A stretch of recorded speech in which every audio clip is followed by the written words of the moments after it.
Chapter 550. Should she run out or run in? Actually, if she could, Han Yunxi did not want to run. But, if she didn't run, what could she do? A moment ago, she was carrying the little thing to help Long Fei Yi disperse the poisonous spiders. She felt that she wasn't bad and wouldn't drag him down, but now, she felt like dregs. Not knowing martial arts was a really frustrating thing. Han Yunxi ran for her life into the depths of the secret passage. If she suddenly ran out, Long Fei Yi might not even see her and she would be shot to death by arrows. If she ran inside, with the little thing in her hand, she wouldn't be afraid of encountering any powerful poison. As she ran, she kept pulling at the little thing's paw, trying to wake it up. Unfortunately, the little thing had eaten too much and was sleeping too soundly. It didn't know what was happening around it. The black-clothed old woman chased after her. After a few flips, she landed in front of Han Yunxi. Han Yunxi immediately shot out a poison needle. The black-clothed old woman dodged. Han Yunxi immediately turned around and ran outside. The black-clothed old woman chased after her. However, just as the black-clothed old woman flew into the air, Han Yunxi suddenly turned around and continued to run inside. This was clearly a trick. Seeking death. The black-clothed old woman turned back and landed in front of Han Yunxi. She grabbed her neck. However, before she could pinch, Han Yunxi casually pulled out the hairpin on her head and fiercely stabbed it into her shoulder. The black-clothed old woman did not expect that this stinky girl who didn't know martial arts could move so fast. She used a palm to push Han Yunxi away. Only then did she discover that her shoulder had been poisoned. "You dipped the hairpin in poison," she cried out in alarm. If she had taken the opportunity to poison her, she might not have been able to hide it from her eyes. However, dipping the hairpin in poison, if she wasn't careful, she wouldn't have discovered it. She had been practicing poison for many years. She never thought that she would fall for this little girl's trick so easily. Young Master Tianyin was right. This girl's poison skills were not simple. Han Yunxi crawled up from the ground, blood trickling from the corner of her mouth. That slap just now had caused her internal organs to hurt, but she still held on. "Cold," she said, "it's too late for you to know. Smelly girl, hand over the antidote." The old woman in black approached step by step. Han Yunxi did not dodge. Coldly, she smiled. "Come on. I'll give it to you when you get here." Once these words were spoken, the old woman in black actually stopped in her tracks. If she got too close, who knew how this girl would poison her? One had to know that she couldn't tell what kind of poison was on her shoulder. She only felt an unbearable itch. "What, you don't want the antidote anymore?" Han Yunxi raised her eyebrows and asked. Actually, she didn't have any good way to poison him. She was just bluffing to buy time for Long Fei Yi to arrive. "Throw the antidote over," the woman in black said again, enduring the itch. Han Yunxi snorted, "I'm just joking with you. Do you really think I'm afraid of you? Let me tell you, if you dare to take another step forward, I guarantee that your entire shoulder will rot." "Rot?" The old woman in black laughed out loud. "Smelly girl, this old lady can't cure this poison, but I still know the toxicity. It's just an itch, who are you trying to scare?" Han Yunxi resentfully retreated step by step silently. There was a limit to the amount of poison that could be dipped in jewelry. Not every kind of poison could be dipped in jewelry for a long time without being detected. Those that could be used were all non-fatal poisons. As a fellow poison master, Han Yunxi was very clear that a poison master's tolerance for poison was much higher than the average person. This poison was something that the other party could endure. However, even so, Han Yunxi continued to bluff. She crooked her finger and with a provocative look, she said, "Come here, I'll let you try the real one that will rot your shoulder." The old woman in black was indeed afraid and did not dare to approach. Han Yunxi was secretly delighted when he knew that the old woman would slowly raise her hand behind her back. In her hand was an ebony crossbow. "You're indeed from the Chu family," Han Yunxi said angrily. "This old lady has been waiting for you here for a long time." The old woman in black said and instantly shot out an arrow. Han Yunxi instinctively dodged and was really able to avoid it. She fell to the side, trembling with fear. Having the experience of escaping from a rain of crossbow arrows, she was very clear about the power of the crossbow arrows. What should she do? The old woman in black's crossbow was already aimed at her and the second arrow was about to be shot. "Wait a minute," Han Yunxi anxiously said. The old woman in black disdainfully snorted and pulled the trigger, not intending to give her any chance. "Who asked you to kill me? At least let me die in peace," Han Yunxi questioned. Even at this time, she still tried her best to stall for time, hoping that Long Fei Yi could arrive.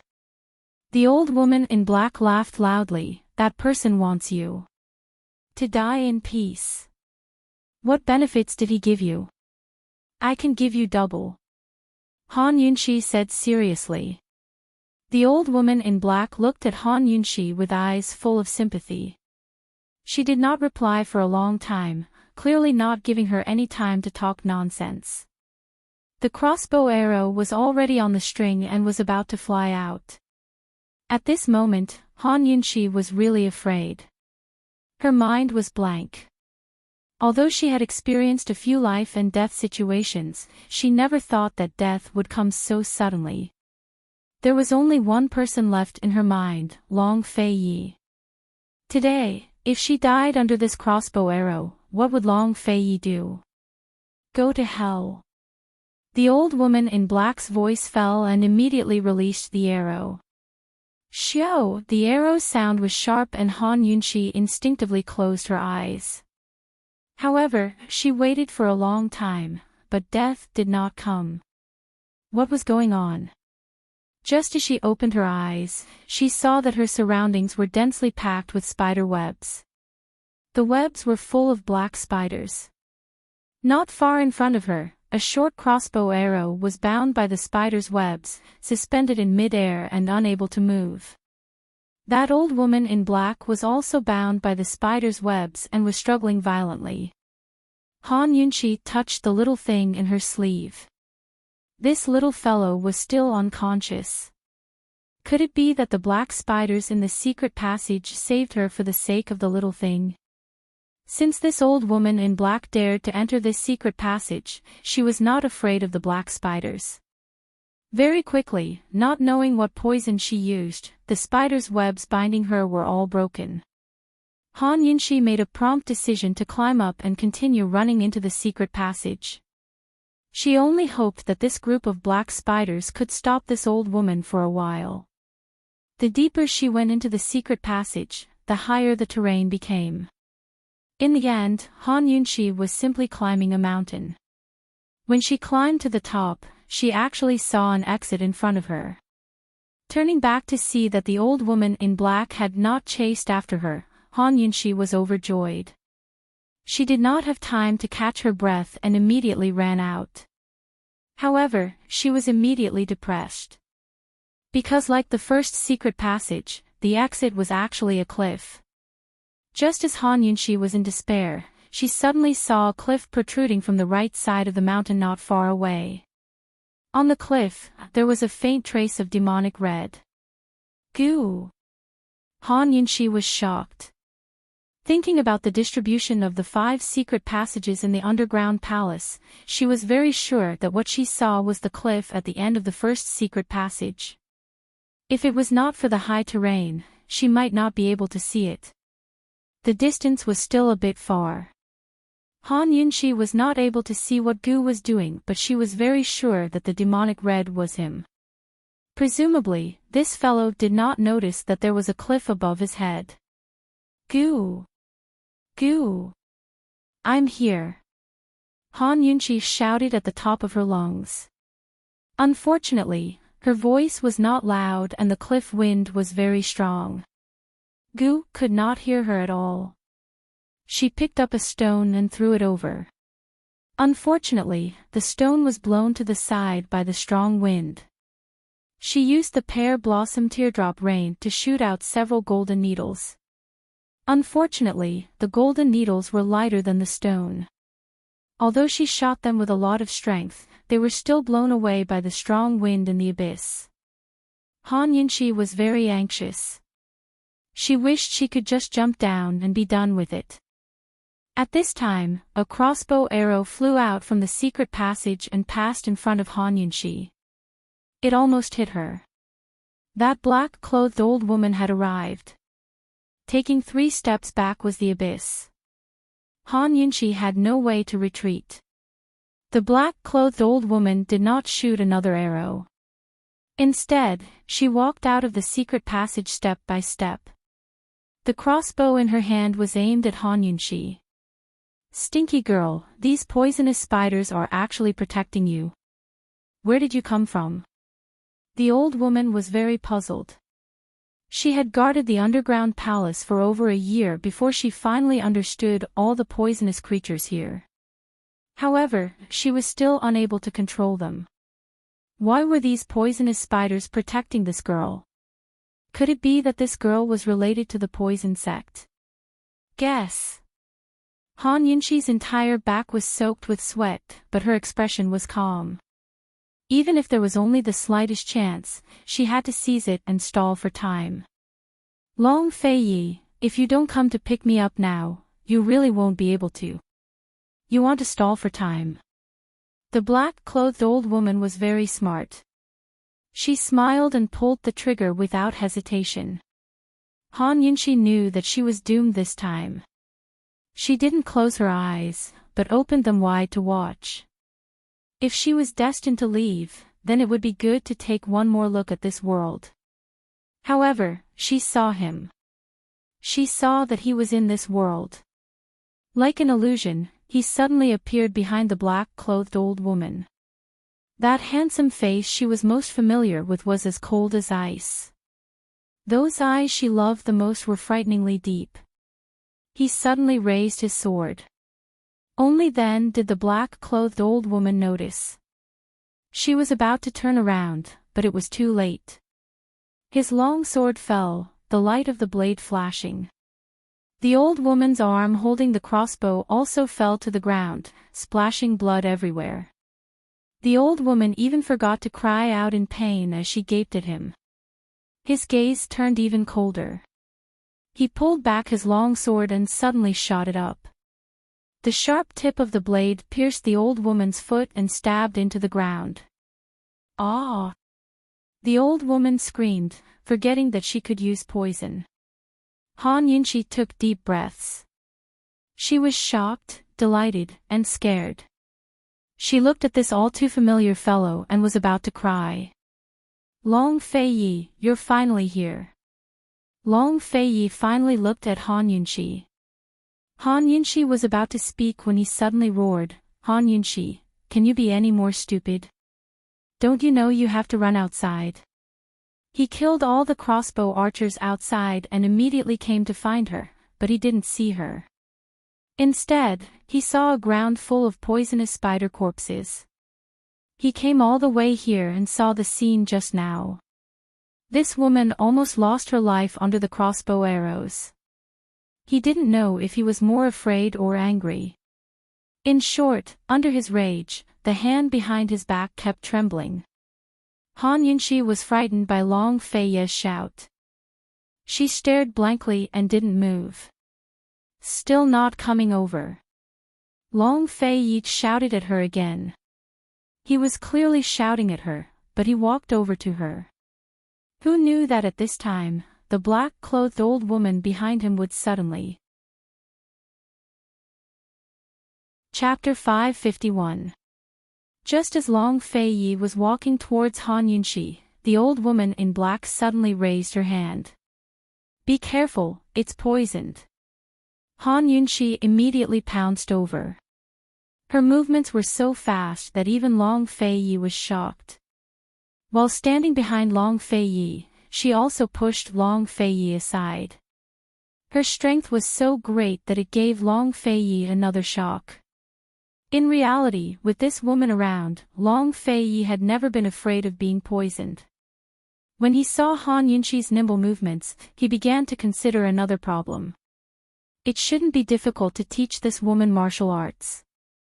Previously, when Han Yunqi wanted to learn martial arts, he had rejected her with the excuse that she was born trash. Ever since then, this woman had always believed herself to be trash. If she knew the truth, would she? While Long Fei-yi was lost in thought, Han Yunqi suddenly coughed violently.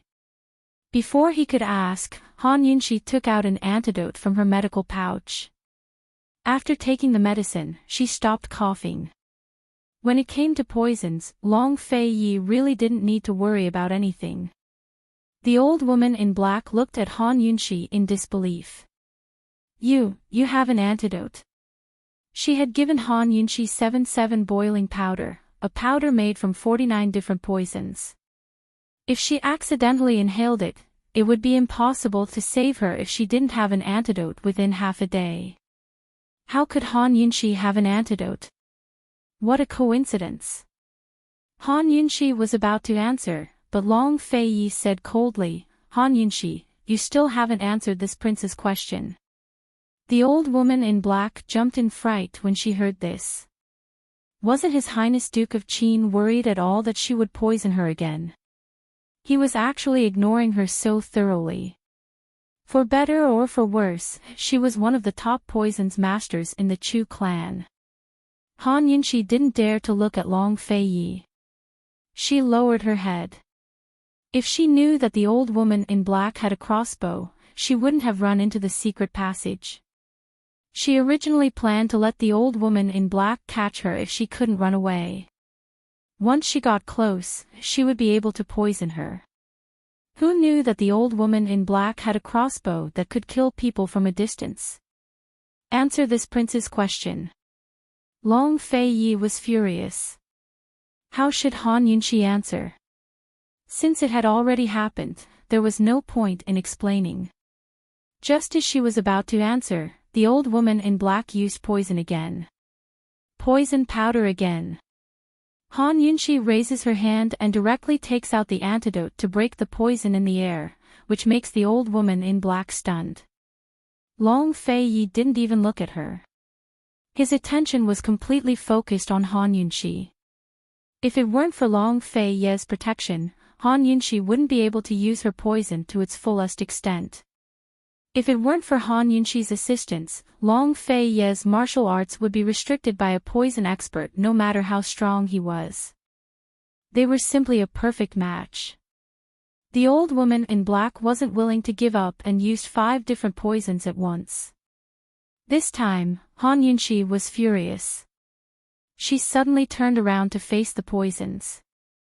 She didn't even bother to take the antidote and directly used the detoxification system to detoxify her. Coldly, she said, "You have a total of 32 poisons on you. 15 of them are fatal. The remaining ones aren't weak either. They're all highly toxic." As she spoke, she sternly warned, "If you try to poison me again, I promise I'll let you swallow all the poison in your body in one gulp." Daring to poison Long Fei-yi in front of her, she was simply tired of living. She was a bit of a dregs, but in the field of poison, no one could compete with her. The old woman in black was stunned. Seeing that Han Yunqi didn't even detoxify the poison and was completely fine, she finally didn't dare to make any more moves. Taking all 32 poisons at once would result in a very miserable death. It was better for her to be ignored. Han Yunqi spat out a mouthful of turbid air before turning around to face Long Fei-yi. Just a moment ago, she was still mighty and domineering, but now, in front of Long Fei-yi, she immediately wilted. Long Fei-yi's hands behind his back were still trembling. He couldn't imagine what would have happened if he had come a step later. "Speak," Long Fei-yi coldly said. Han Yunxi was startled for a moment, but she truthfully replied, I was afraid that running outside would cause me to die faster. You! Long Fei Yi was furious, you underestimate this prince that much? Actually, she was more afraid of dragging him back, distracting him, and injuring him. Han Yunxi was about to explain, but Long Fei Yi angrily roared, Han Yunxi, this prince will never forgive you. Han Yunxi finally felt the fear hidden in his monstrous anger. It was this sentence again. This was the second time he said that he would never forgive her. Would there really be a day when he wouldn't forgive her? Her heart ached for no reason as she stepped forward to hug him. After a long time, he didn't move, so she said in a low voice, Long Fei Yi, don't be angry. I know I was wrong. Long Fei Yi wished he could strangle this stupid woman to death, but all his anger turned into a silent sigh. He also hugged her tightly, there won't be a next time. He secretly decided not to teach her martial arts. She was already so bold without knowing martial arts. Once she learned martial arts, wouldn't she run in the opposite direction from him? There won't be a next time. These words were not for her to hear, but for himself to hear. The old woman in black looked at Long Fei Yi and Han Yunxi tightly hugging each other. Although she wanted to take this opportunity to attack, she hesitated again and didn't dare. One of her hands was crippled and she was bleeding profusely. Her leg had also been nailed to the ground by Long Fei Yi's sword. In this situation, her only way out was to beg for mercy. She could only silently wait for Long Fei Yi and Han Yunxi to finish hugging each other. In the end, Long Fei Yi let go of Han Yunxi first. Han Yunxi was actually more afraid than Long Fei Yi, but she was afraid in her heart. She wanted to learn martial arts more and more. She didn't know if there was any way to make up for a natural trash like her. When they went to Tianshan next year and met the Wulin Supreme Elder, Kenzo, perhaps she could ask him. Long Fei Yi began to interrogate the old woman. You're from the Chu clan. As long as your Highness Duke of Qin agrees to let me live, I'll tell you everything, the old woman laid down her terms. Long Fei Yi asked, before you say anything, how can this prince judge your worth? I'm sure your highness is very curious as to why the Chu clan has come to the poison sect's forbidden grounds, the old woman said seriously. All right, your lordship can spare your life, Long Fei agreed easily. The old woman was delighted and immediately confessed everything. I'm a poison master raised by the Chu clan. I was ordered to guard this place a year ago and lay a trap for you. How did Chu Tianyin know we'd come again? Han Yunxi was curious. Because of the earth of 10,000 poisons.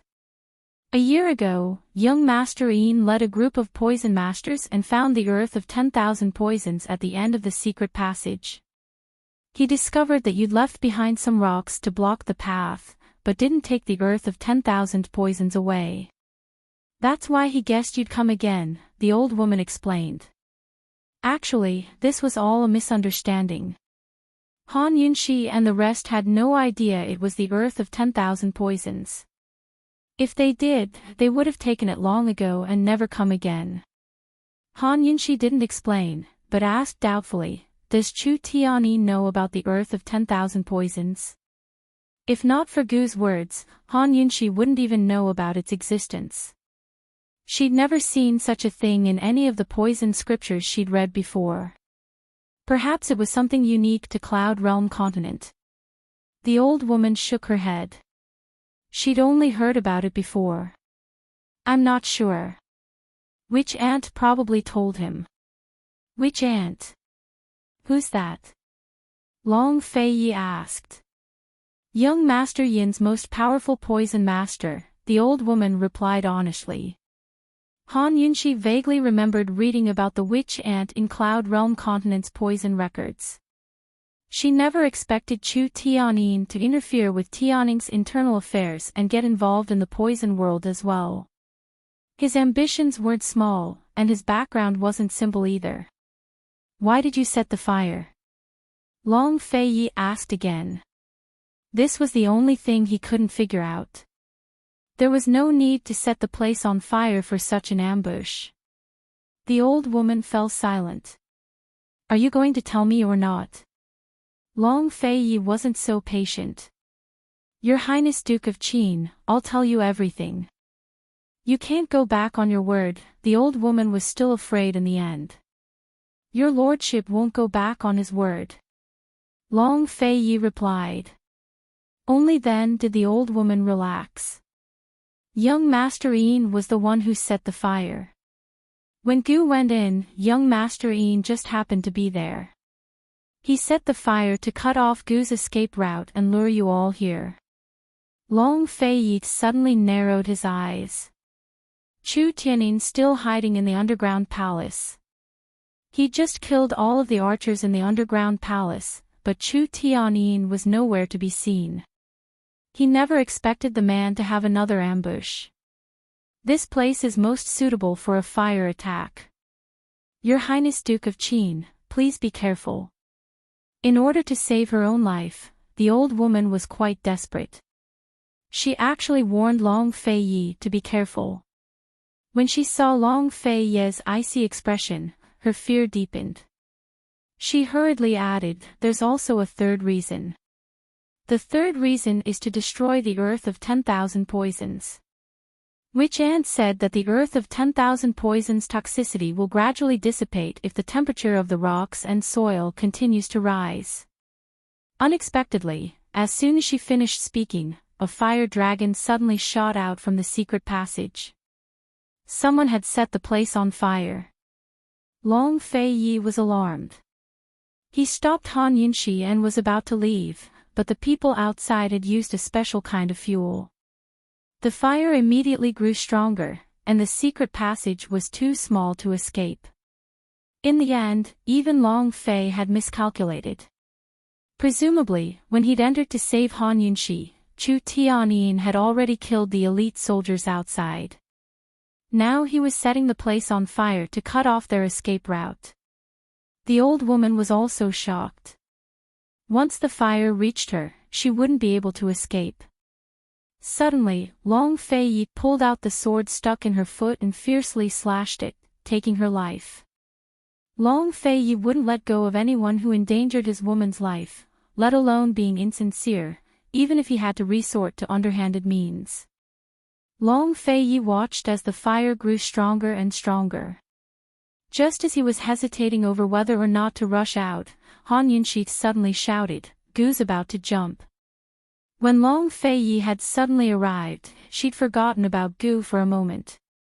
When the old woman mentioned the Earth of 10,000 Poisons, she immediately thought of him. Long Fei, Gu's there. The Earth of 10,000 Poisons is also there. Quick! Stop him! Han Yunxi tugged on Long Fei's arm, indicating that he should look down. Long Fei discovered that the end of these secret passageways all led to the same abyss. Although they couldn't see it clearly from afar, they could clearly see that the smear of red was at the edge of the cliff. It looked like it was about to fall. Was this guy trying to protect the Earth of 10,000 Poisons? This thought flashed through Long Fei's mind. He shouted, Gu! However, the wind was too strong. His voice was quickly drowned out by the howling wind. At this moment, Gu really was about to jump off the cliff. Even though the Earth of 10,000 Poisons was hidden in his mouth, it was still affected by the heat. He had to jump down. Otherwise, there would be no more Earth of 10,000 Poisons in this world. Gu! We're here. Here. Han Yunxi was so anxious that she was about to cry. Helpless, Long Fei could only. Chapter 552. Han Yunxi was already on the verge of jumping off the cliff, so what could Long Fei do? Helpless, he could only grab Han Yunxi and use the cliff as leverage to fly towards Gu. The closer they got to the cliff, the more unbearable the heat wave became. This place had been burning for so long that even the air was hot. But both of them had overlooked the fact that Han Yunxi had shot out multiple poison needles in succession. As they drew closer, Gu Qishao quickly sensed the movements in the air. As soon as he saw Long Fei and Han Yunxi, his solemn, beautiful face blossomed into a dazzling smile. It could even be described as a devastatingly beautiful woman capable of causing the downfall of nations. So beautiful, Han Yunxi couldn't help but sigh. She was clearly nervous, but seeing that smile, her mood suddenly improved. Of course, even though she was in a good mood, she didn't forget about the important matter. Before she even landed, she activated her poison storage space, wanting to collect the earth of 10,000 poisons. If she hadn't been so far away, she would have already collected the soil into her poison storage space. Unexpectedly, the poison storage space rejected her command.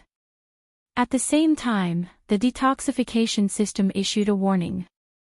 The toxicity of the soil was very weak and was still decreasing. It was already below the minimum threshold. In other words, the toxicity of the soil was negligible. Han Yunxi exclaimed, "Long Fei Yi, this is bad." Metal, wood, water, fire, and earth, the 5 elements' poisons were unique. If they were destroyed, they would all be gone. If none of them were destroyed, it meant that the perplexing butterfly illusion would never be broken. But he'd hardly spoken when Gu Qishao abruptly kicked off the ground to soar into the air and head for the cliff above. What's wrong with this guy? Long Fei Yi didn't land on the cliff, but instead used the side of the cliff as leverage to catch up with Han Yunxi. The cliff was very high, and the wind in the abyss was very strong. It was easy to fall down, but not so easy to climb back up. Although Long Fei Yi was carrying Han Yunxi and was a step late, he still returned to the cliff before Gu, and it was quite difficult for Gu to fly up. Han Yunxi noticed the great disparity between the two men's martial arts. She discovered that ever since Long Fei Yi's internal injury, his martial arts seemed to have improved a lot. Gu, you, Han Yunxi was about to ask, but Gu immediately spat out the small glass bottle hidden in his mouth, which contained the earth of 10,000 poisons. Han Yunxi, quick, take out the perplexing butterfly illusion. He was extremely anxious.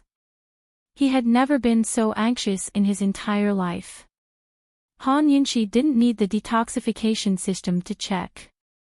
At such a close distance, she could tell at a glance that the earth of 10,000 poisons was more toxic than the ones below the cliff. She couldn't be bothered to ask any more questions.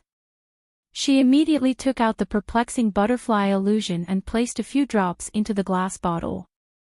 For a moment, the 3 of them were silent. They stared nervously at the glass bottle, waiting for the results. However, after waiting for a long time, the soil in the bottle didn't react at all. Gu's hands were trembling. Long Fei Yi and Han Yunxi didn't say anything. He muttered, let's wait and see." Helpless, after a while, the earth of 10,000 poisons still didn't react. Gu had endured the heat waves for several days. His face was red, but now it was completely white. He looked at Han Yunxi's furrowed brows. He wanted to explain, but he couldn't. He just looked at her. Han Yunxi wouldn't blame Gu for his thoughts. She nervously and seriously examined the changes in the earth of 10,000 poisons' toxicity. The detoxification system could detect changes in toxicity. This meant that the soil wasn't completely unresponsive. It was just that it couldn't be seen with the naked eye. After pondering for a moment, she took out the perplexing butterfly illusion and added twice the dosage. This time, the earth of 10,000 poisons immediately emitted a sizzling sound, as if it was being corroded. In the blink of an eye, the originally granular soil turned into powder. The powder gradually condensed into a small teardrop. Long Fei Yi secretly sighed in relief. Gu was overjoyed. He raised his head to look at Han Yunxi. "Poison girl, it's done." 10 days of torment was the true torment of the heat waves. At least it wasn't in vain. At least he didn't disappoint this girl, and at least he didn't go back on his promise with Long Fei Yi. It's all thanks to you. You actually put it in your mouth. I can't believe you thought of something like that. Han Yunxi was overjoyed. She carefully put away the fourth poisonous teardrop. Then she asked curiously, "Did you want to jump off the cliff just now? If you guys hadn't come, I really would have jumped. If I hadn't jumped, I wouldn't have been able to keep this thing." Gu chuckled. Han Yunxi rolled her eyes at him. "You're courting death." Long Fei Yi didn't say anything. He knew that Gu was serious. He wasn't courting death. Just as they were talking, the ground suddenly shook. The entire mountain seemed to tremble. What was going on?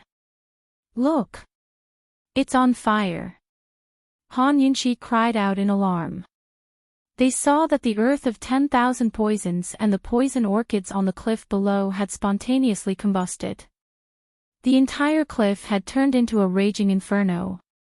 The earth of 10,000 poisons' toxicity was probably all gone. This thing was very common, so it was very difficult to explain why it spontaneously combusted. Han Yunxi and the other two watched. Who knew that the mountain would suddenly tremble again? This time, it wasn't just a single tremor, but a continuous, intense tremor, like an earthquake. Soon, they saw the cliff below collapse like a huge fireball, falling into the abyss. The three of them seemed to realize something at the same time and looked at each other in dismay. Suddenly, the ground under their feet shook. The cliff was also in danger of falling. Long Fei Ye's reaction was the fastest. He tightly held Han Yunxi with one hand and fiercely stabbed the cliff with the sword in his other hand. Almost at the same time, the entire cliff collapsed. The three of them stepped on nothing. Gu's movements were half a beat slower than Long Fei Yi, but he pulled out his dagger in time and stabbed it into the wall, hanging next to Long Fei Yi and Han Yunxi. So close, so close. The two cliffs had collapsed. The secret passage was full of fire. There was no place to stand.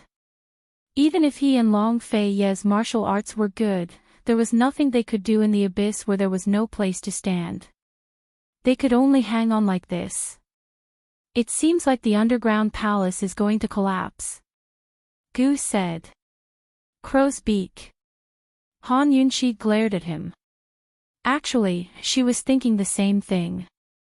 Long Fei Yi suddenly blew a cold whistle, summoning a messenger hawk that landed on his arm. The hawk tore at his sleeve and immediately flew away. Tang Li and Chu Shifeng should be arriving soon. Long Fei Yi only hoped that they could hold on until Tang Li and Chu Shifeng arrived. But as soon as the hawk flew away, Gu's dagger slid down with a crack. Gu grew alarmed. Long Fei Yi and Han Yunxi looked over at the same time and saw Gu's dagger cracking in the Xian stone. A dagger wasn't as long as a sword, so it couldn't bear Gu's weight if it didn't go deep enough. "Gu, hold on tight." Han Yunxi reached out without hesitation. Gu was still hesitating when the dagger slid down again. Just as it was about to slip out, Han Yunxi grabbed his wrist and wouldn't let go. Very soon, Gu's dagger slid out of the cliff, but he quickly stabbed it to the side. Unexpectedly, the stone began to crack as soon as it touched the ground. He couldn't hold on. The entire mountain trembled as pebbles of all sizes slid down. Even the places where Long Fei's sword had stabbed into the ground were filled with pebbles. Fortunately, his sword was long enough, or else the consequences would have been unimaginable. Gu couldn't find a place to support himself, nor could he fly with his martial arts skills. If not for Han Yunxi holding on to him, he would have fallen long ago. Han Yunxi always felt that she was very strong, stronger than many men. But this time, she realized that her strength was pitifully weak. She couldn't support Gu's weight with just one arm. She didn't want to let go, but her hand slid down uncontrollably. Gu, quickly hold on to me, quickly. She urged anxiously. But Gu was still looking for a place to support himself. Gu, did you hear me? Hold on to me, quickly, I can't hold on any longer. Han Yunxi was both angry and anxious. Was this fellow's brain damaged? The surface layer of the cliff kept peeling off and his short dagger couldn't penetrate too deep. He was very strong and it was much easier for him to hold on to her hand than she held on to him. Gu Qishao, hurry up. Did you hear me? You're courting death. Han Yunxi was so anxious that she went crazy. She stretched out her other hand to hold on to him, holding on with all her might. Long Fei Yi saw all of this. It must be known that every bit of strength that Han Yunxi gave to Gu was supported by him. That was equivalent to him supporting both Han Yunxi and Gu's weight. He held on to his sword tightly with one hand and held on to Han Yunxi's waist with the other. Actually, he was also holding on with all his might. But he didn't say a word and just looked at the woman in his arms who was risking her life to save someone else. Finally, Gu gave up. He threw away the dagger and raised his head to look at Han Yunxi.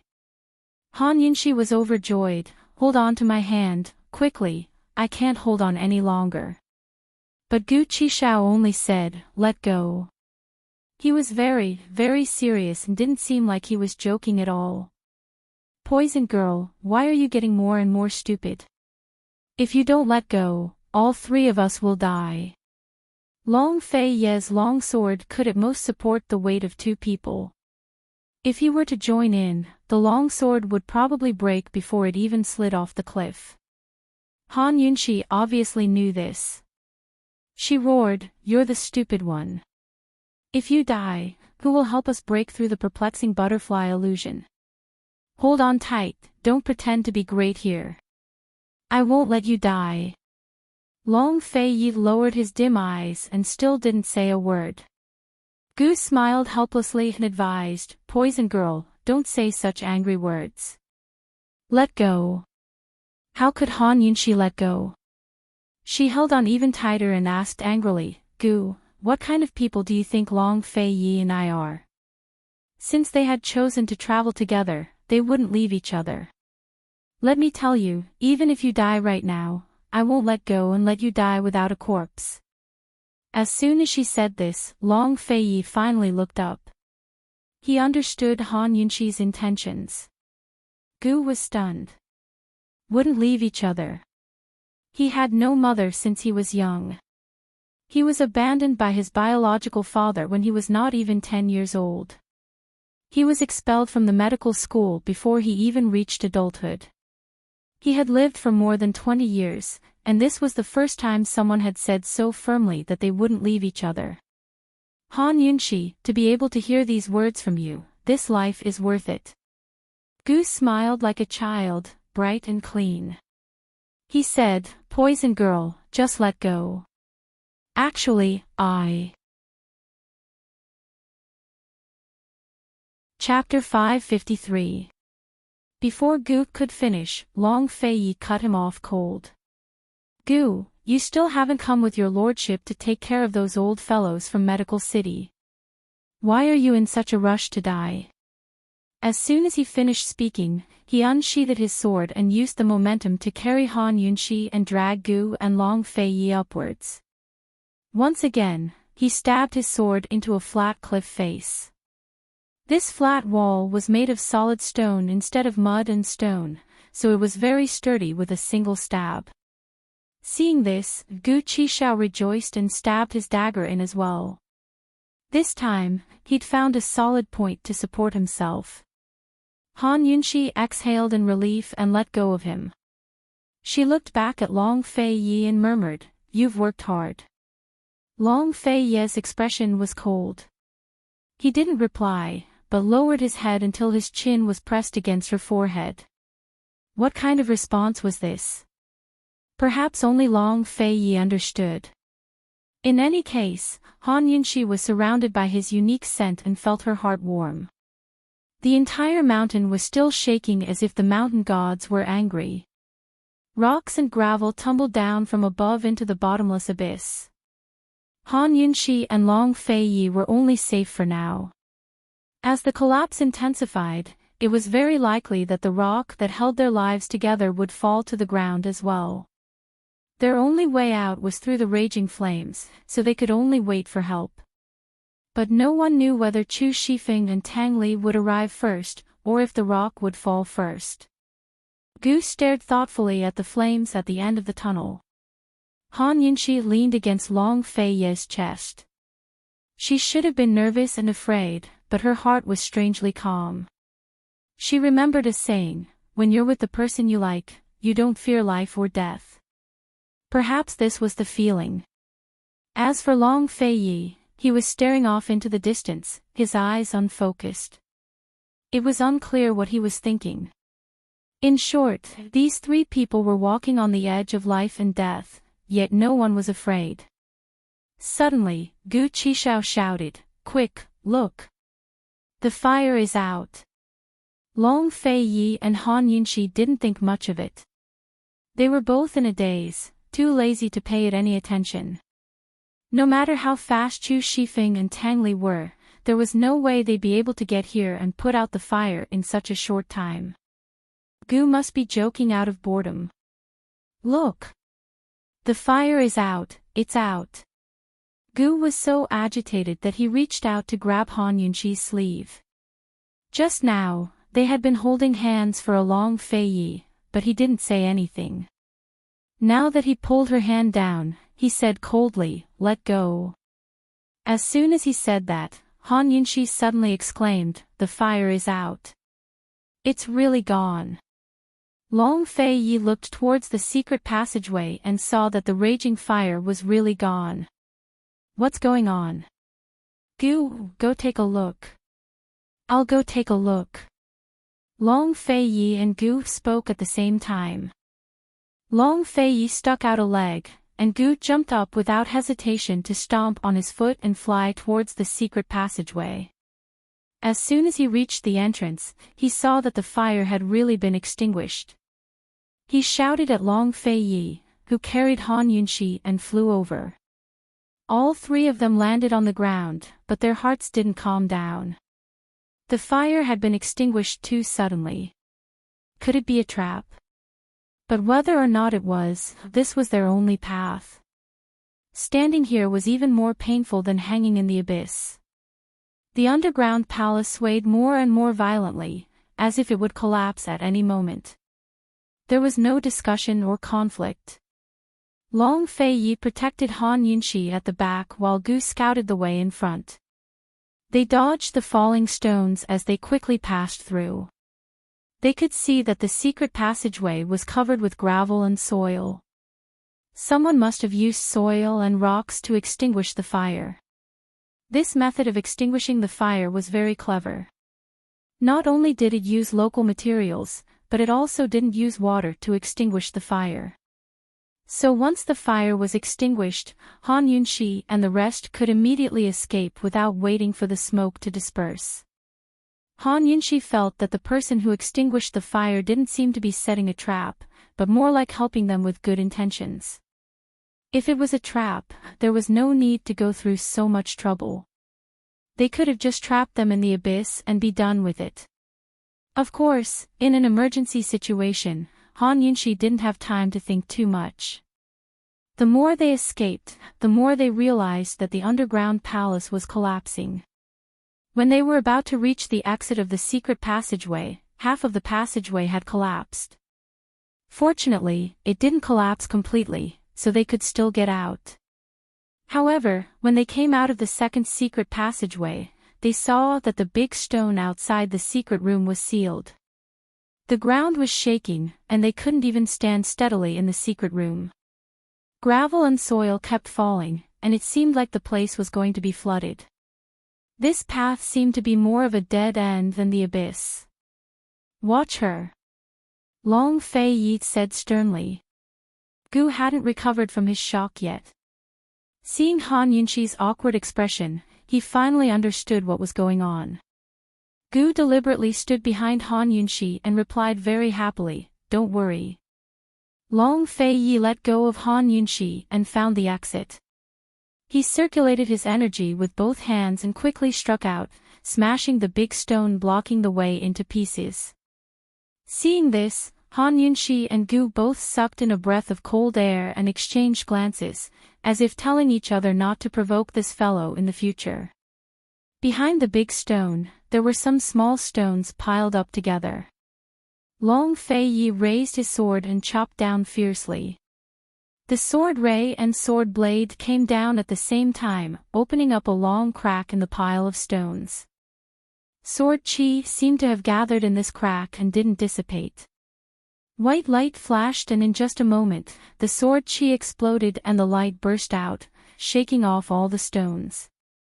Gu was stunned. How deep did one's inner strength have to be to turn into sword chi and gather in such a way?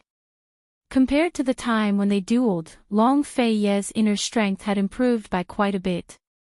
He had always thought that Long Fei Ye's rattan technique was the most powerful, but from the looks of it, his swordsmanship was also very terrifying.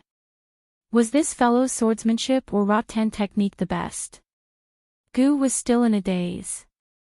Long Fei Yi pulled Han Yunxi away and dodged the flying stones. He glared fiercely at Gu. That gaze could kill. He had told him to look after Han Yunxi. How could this fellow be in a daze at a time like this? Gu was embarrassed. He obediently endured Long Fei Ye's rolling eyes and didn't dare to utter a word. He decisively ran to the front and continued to speak. After jumping out of the exit and confirming that there were no traps, he let Long Fei Yi and the rest follow. Walking along the corridor, they would be able to reach the exit of the underground palace. It had to be said that the situation of the collapse here was worse than the inside. Along the way, Gu and Long Fei Yi had cleared away quite a few stones that were blocking the way. The strange thing was that they didn't encounter any traps or ambushes along the way. This made them even more cautious of the road ahead. Would the danger be at the last step of the exit? After all, they were going all the way up. It would be too easy to ambush them.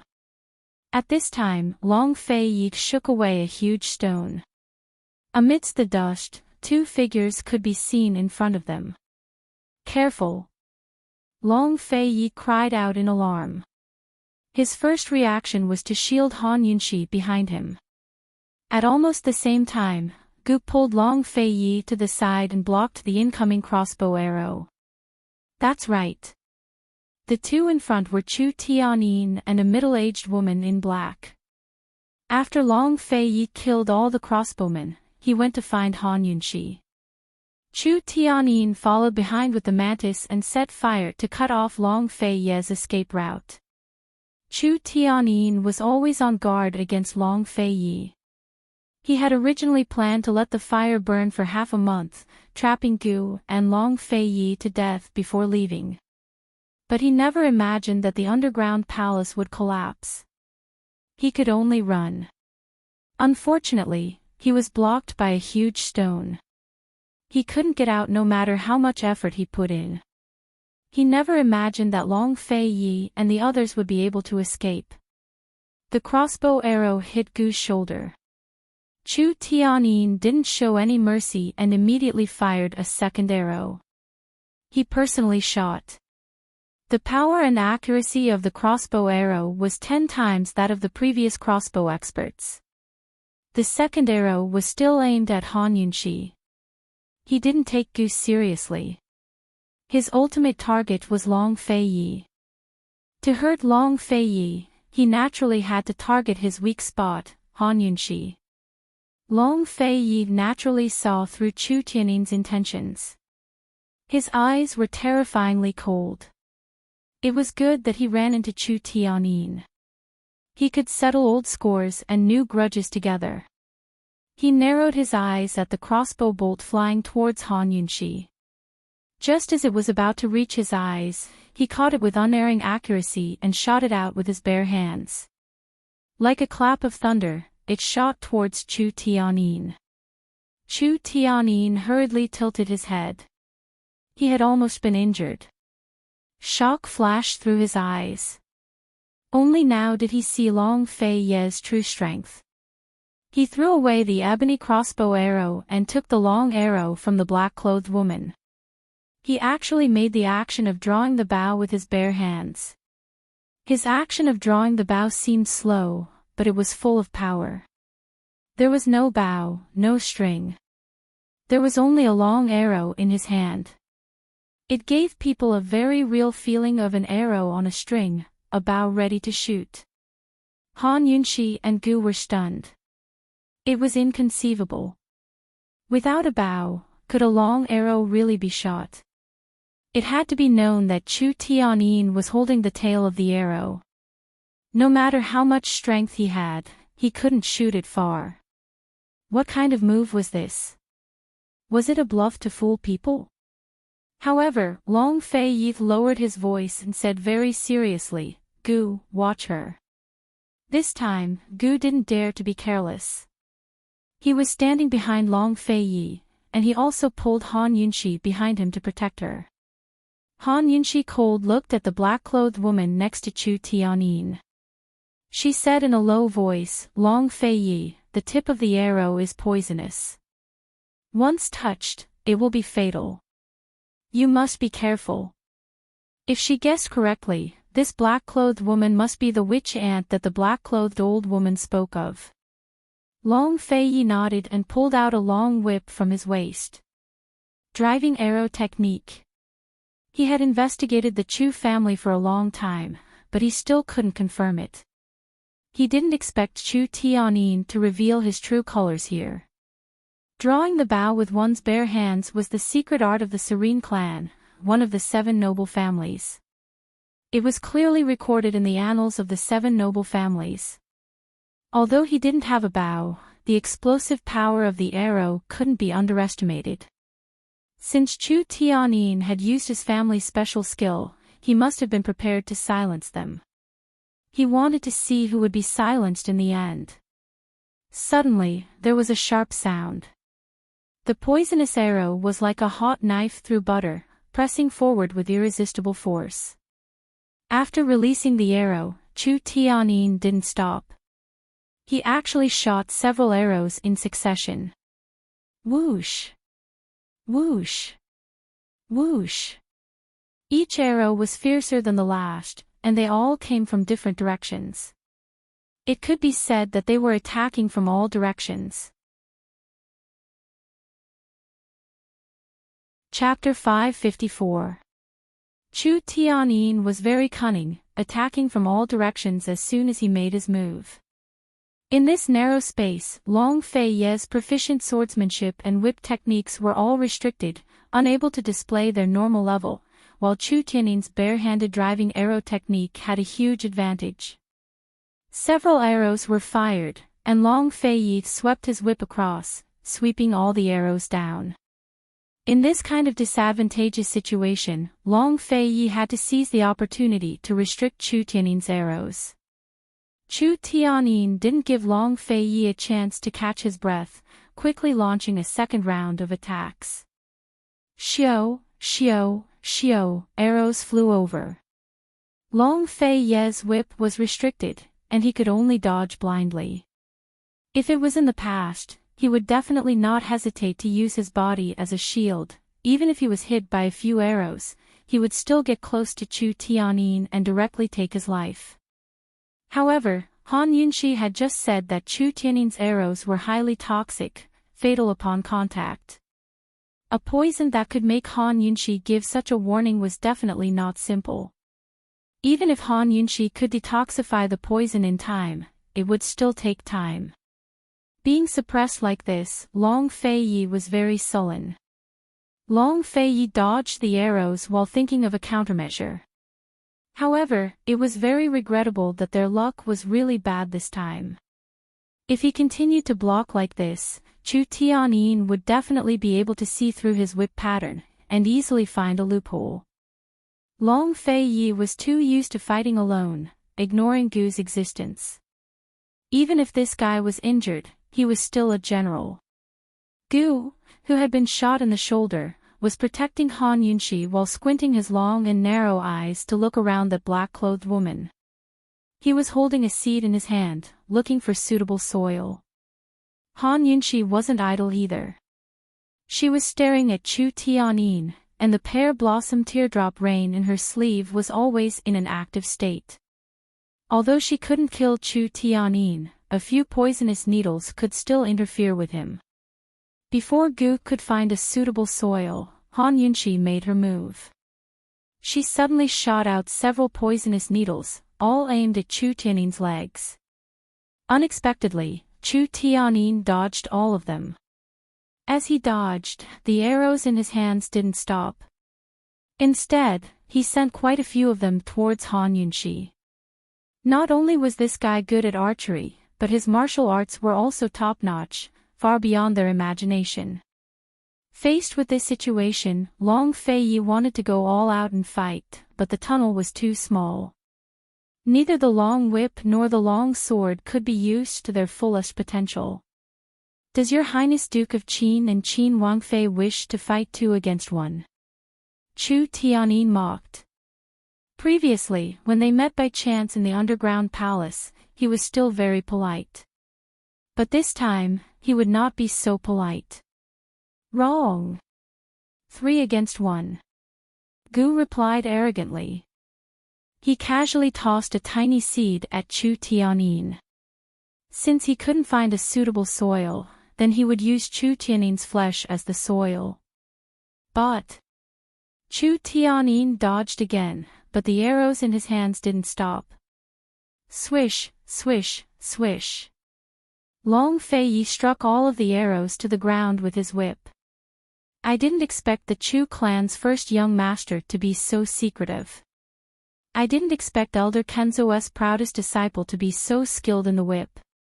Although Chu Tianyin retorted, he was still impressed.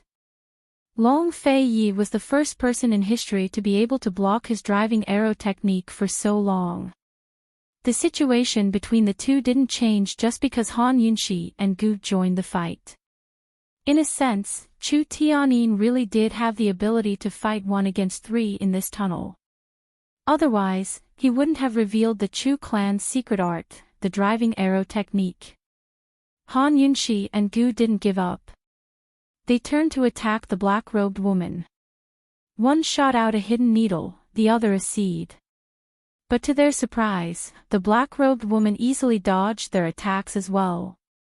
Han Yunxi grew alarmed. Gu, are you a piece of trash like me, or is she just too strong? Even if her weapons couldn't hit him, Gu Qishao had to at least hit him. Gu narrowed his eyes dangerously. This woman is even stronger than Chu Tianyin.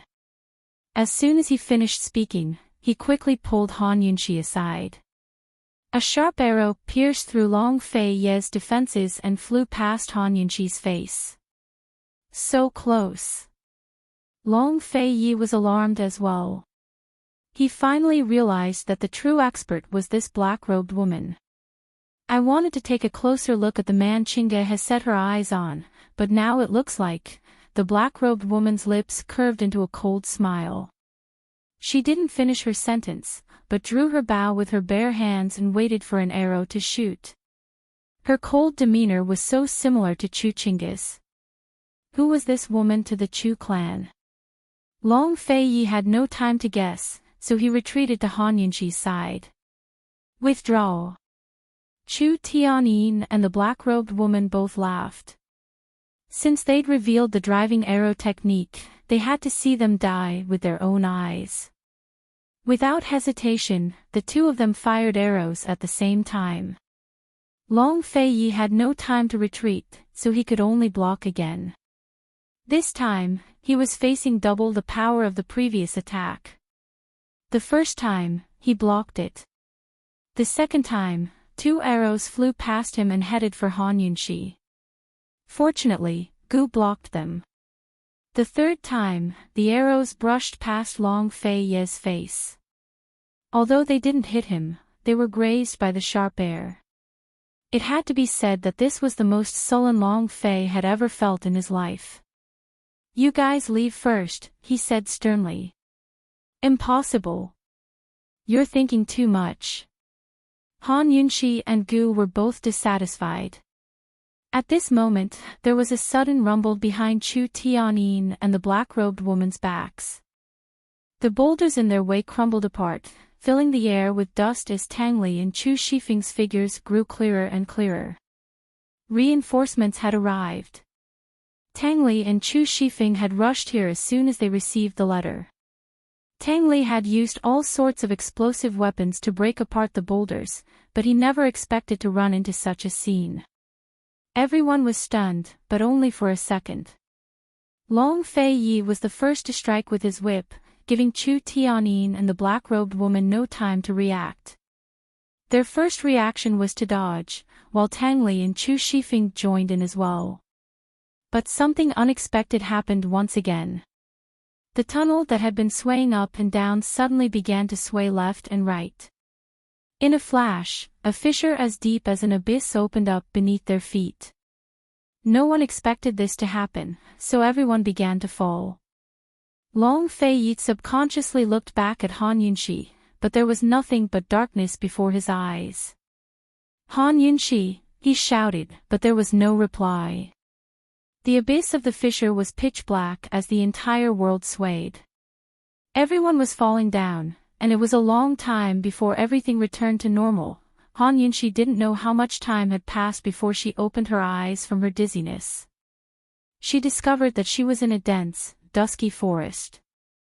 Every tree and blade of grass here could be used to create poisons. She heard Long Fei Ye's shouts as she fell, but the sudden weightlessness made her feel like blood was rushing to her head. She wanted to call back to Long Fei Yi, but she couldn't. After that, she lost consciousness. What was this place? She didn't fall to her death. Han Yunxi scrambled to her feet to check herself, but found that she wasn't injured at all. She should have rejoiced, but now her heart was filled with fear. What had happened? Who had saved her? Who had put out the fire in the secret passage? Where were Long Fei Yi and the others? Han Yunxi couldn't help but shiver when she saw that there was no one around. She quickly walked in the direction of the light. She didn't notice that a white figure was following her from behind. Soon, Han Yunxi saw a large circular altar surrounded by a dense forest. Green vines crawled all over the stone stele, solemn and mysterious.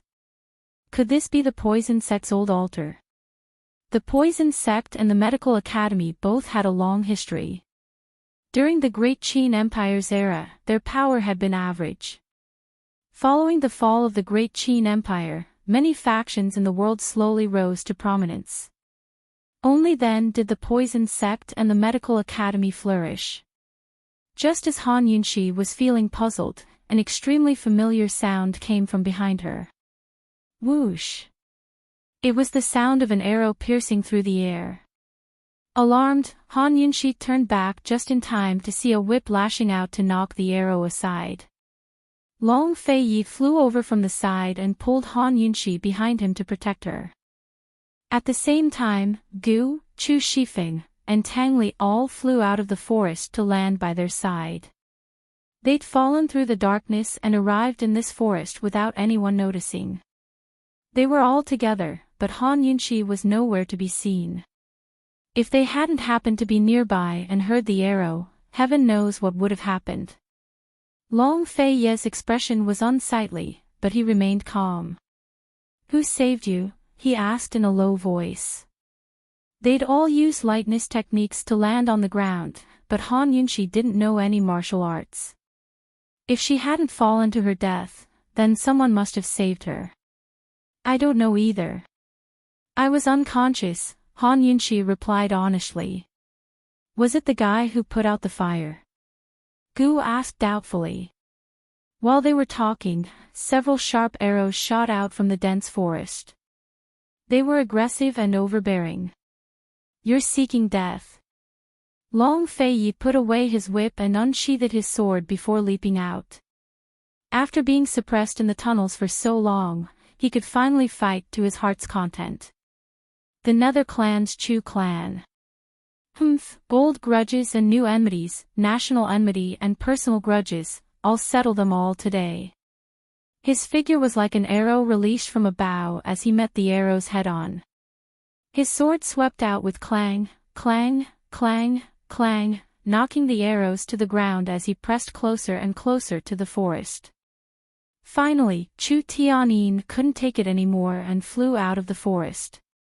Long Fei Yi immediately went after him.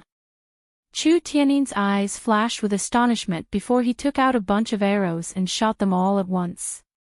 The arrows whistled through the air like an umbrella.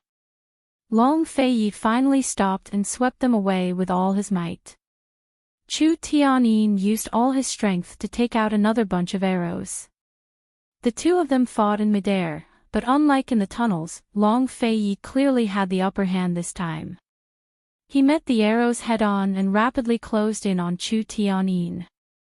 At first, Chu Tianyin was slowly backing away, but Long Fei Yi forced him into a corner and forced him to retreat. Amidst the rain of arrows and the clanging of metal, Long Fei Yi was clearly faster than Chu Tianyin. As soon as the two of them drew closer, Chu Tianyin's arrows would lose their advantage while Long Fei Yi's sword would gain the upper hand. Han Yunxi and the rest watched on with trepidation as they cheered Long Fei Yi in their hearts. Suddenly, a black shadow flew out from the forest behind Chu Tianyin. It was none other than the black-robed woman. As soon as she appeared, she started shooting arrows at Long Fei Yi. Seeing this, Tang Li and Chu Shifeng both flew out to help. Gu's lips curved up into a cold smile as he silently shot out a seed. Tang Li and Chu Shifeng teamed up to deal with the black-robed woman. Chu Shifeng's sword skills and Tang Li's hidden weapons soon made it impossible for the woman to deal with Chu Tianyin. She could only focus on the two of them. You're all men, but you're bullying me with numbers and even using hidden weapons. Despicable, the black-robed woman cursed. Chapter 555. The black-robed woman didn't think much of Chu Shifeng, but Tang Li's weapons gave her a headache. It was impossible to defend against Tang Li's weapons, or else she would have gone to help Chu Tianyin long ago. So what if I bully an old woman like you? Tang Li had never been gentlemanly when he spoke. As he spoke, he threw out two more strange weapons. The black-robed woman dodged one, but not the other. Her shoulder was hit by a dart. Still, she withstood it and backed away. Then, like Chu Tianyin, she grabbed a handful of arrows and shot them at the same time. Her arrows were twice as powerful as Chu Tianyin's. Neither Chu Shifeng nor Tang Li could block them, so the two of them had no choice but to dodge. By now, Long Fei Yi had completely suppressed Chu Tianyin. He was about to hack down with his sword when the black-robed woman shot an arrow from the side. Long Fei Yi dodged to the side, but his sword didn't stop moving. Instead, it swerved slightly and only managed to cut off a few strands of Chu Tianyin's hair. Long Fei Yi followed up with another stab, forcing Chu Tianyin to dodge. The black-clothed woman was about to shoot another arrow when a thorny vine suddenly shot out from the dense forest. It immediately bound the black-clothed woman's hands and wrapped around the arrow she was about to shoot. What's that? Thorny vines. Chu Shifeng and Tang Li were both alarmed. Han Yunxi was surprised as well, while Gu's lips curved up into a wicked grin. He didn't speak. He'd finally found the right soil. He couldn't hide his true skills at a time like this, could he? Witch ant. Chu Tianyin was alarmed. This black-robed woman really was the witch ant that the old woman spoke of. Witch ant was very calm. She said angrily, "Hold your arrows tight. Little tricks like these won't stump your witch ant." As soon as she finished speaking, the vines binding her hands withered away. So did the ones that bound her arrows. The vines fell to the ground as witch ant held a large bunch of arrows in her hands. She drew her bow to the fullest and prepared to shoot at Long Fei Yi. "How dare you poison my vines?" Gu was infuriated. He threw out another seed, and another vine started out from the jungle and tied Witch Ant up before she could shoot her arrow. Unfortunately, the witch ant's poison technique was quite powerful, and the speed of her poison was almost the same as the speed of the vines. Moreover, her poison was invisible. The thorny vines withered the moment they touched her. Gu didn't believe it, so he tossed out a few more seeds, and a few more thorny vines grew. However, all of them were poisoned to death before they could even bind Witch Ant. Gu's heart ached for his seed. Witch Ant had already noticed Gu's trick. She glared at him coldly and said, "Petty tricks. What a joke." Gu was so angry that his teeth itched. Just as he was at a loss of what to do, Han Yunxi said in a low voice, "Old man, continue. I only have 3 seeds left." Gu had no choice but to answer honestly. The thorny seed was very useful, but it was not easy to grow one. "One is enough. Let me play with it first." Han Yunxi sneered. Gu was puzzled, but Han Yunxi's hand was already in front of him. "Give it to me. What are you waiting for?" This woman didn't need to reach out her hand, and he was willing to give her anything. Gu didn't ask, and happily gave Han Yunxi a seed. Han Yunxi played with it in her hand for a while, then immediately returned it to him. "Shoot it out." Gu obeyed and threw out the seed. Soon, the thorny vines flew out again and pounced on Witch Ant. Witch Ant completely ignored them. She dodged Tang Li's hidden weapons, while drawing her bow and aiming at Long Fei Yi, who was closing in on Chu Tianyin. Unexpectedly, the thorny vines didn't die from the poison. Instead, they suddenly climbed up her back. Witch Ant was shocked and subconsciously looked back. As soon as the thorny vines climbed up her back, she was completely bound by them. She had clearly used a lethal poison, one that was several times more potent than the poison she had used before. How could this be? Witch Ant couldn't believe it. She tried again, but the thorny vines didn't die. Instead, they bound her even tighter. Finally, Witch Ant looked at Han Yunxi. Only Han Yunxi had the ability to cure her poison. Even though she was bound, she was still arrogant. She questioned Han Yunxi from above. "You. How did you cure the poison?" Han Yunxi was below her, but her aura was not inferior to Witch Ant's. She raised her eyebrows and asked, "What? You still can't see it?" "You." Witch Ant was angry. She was considered a senior in the poison world, but she had never been humiliated by a junior like this. "It seems like you really can't see it. How can you still be in the world with such poor eyesight?" Han Yunxi could anger someone to death at any moment. Witch Ant was so angry that her face turned green. However, she still couldn't believe it. How could Han Yunxi create an antidote in the blink of an eye? Moreover, the poison was colorless and odorless. Han Yunxi hadn't even touched the thorny vines before. How could she tell what poison it was? Witch Ant tried again, but the thorny vines didn't react at all. She was scared out of her wits, but she refused to admit it.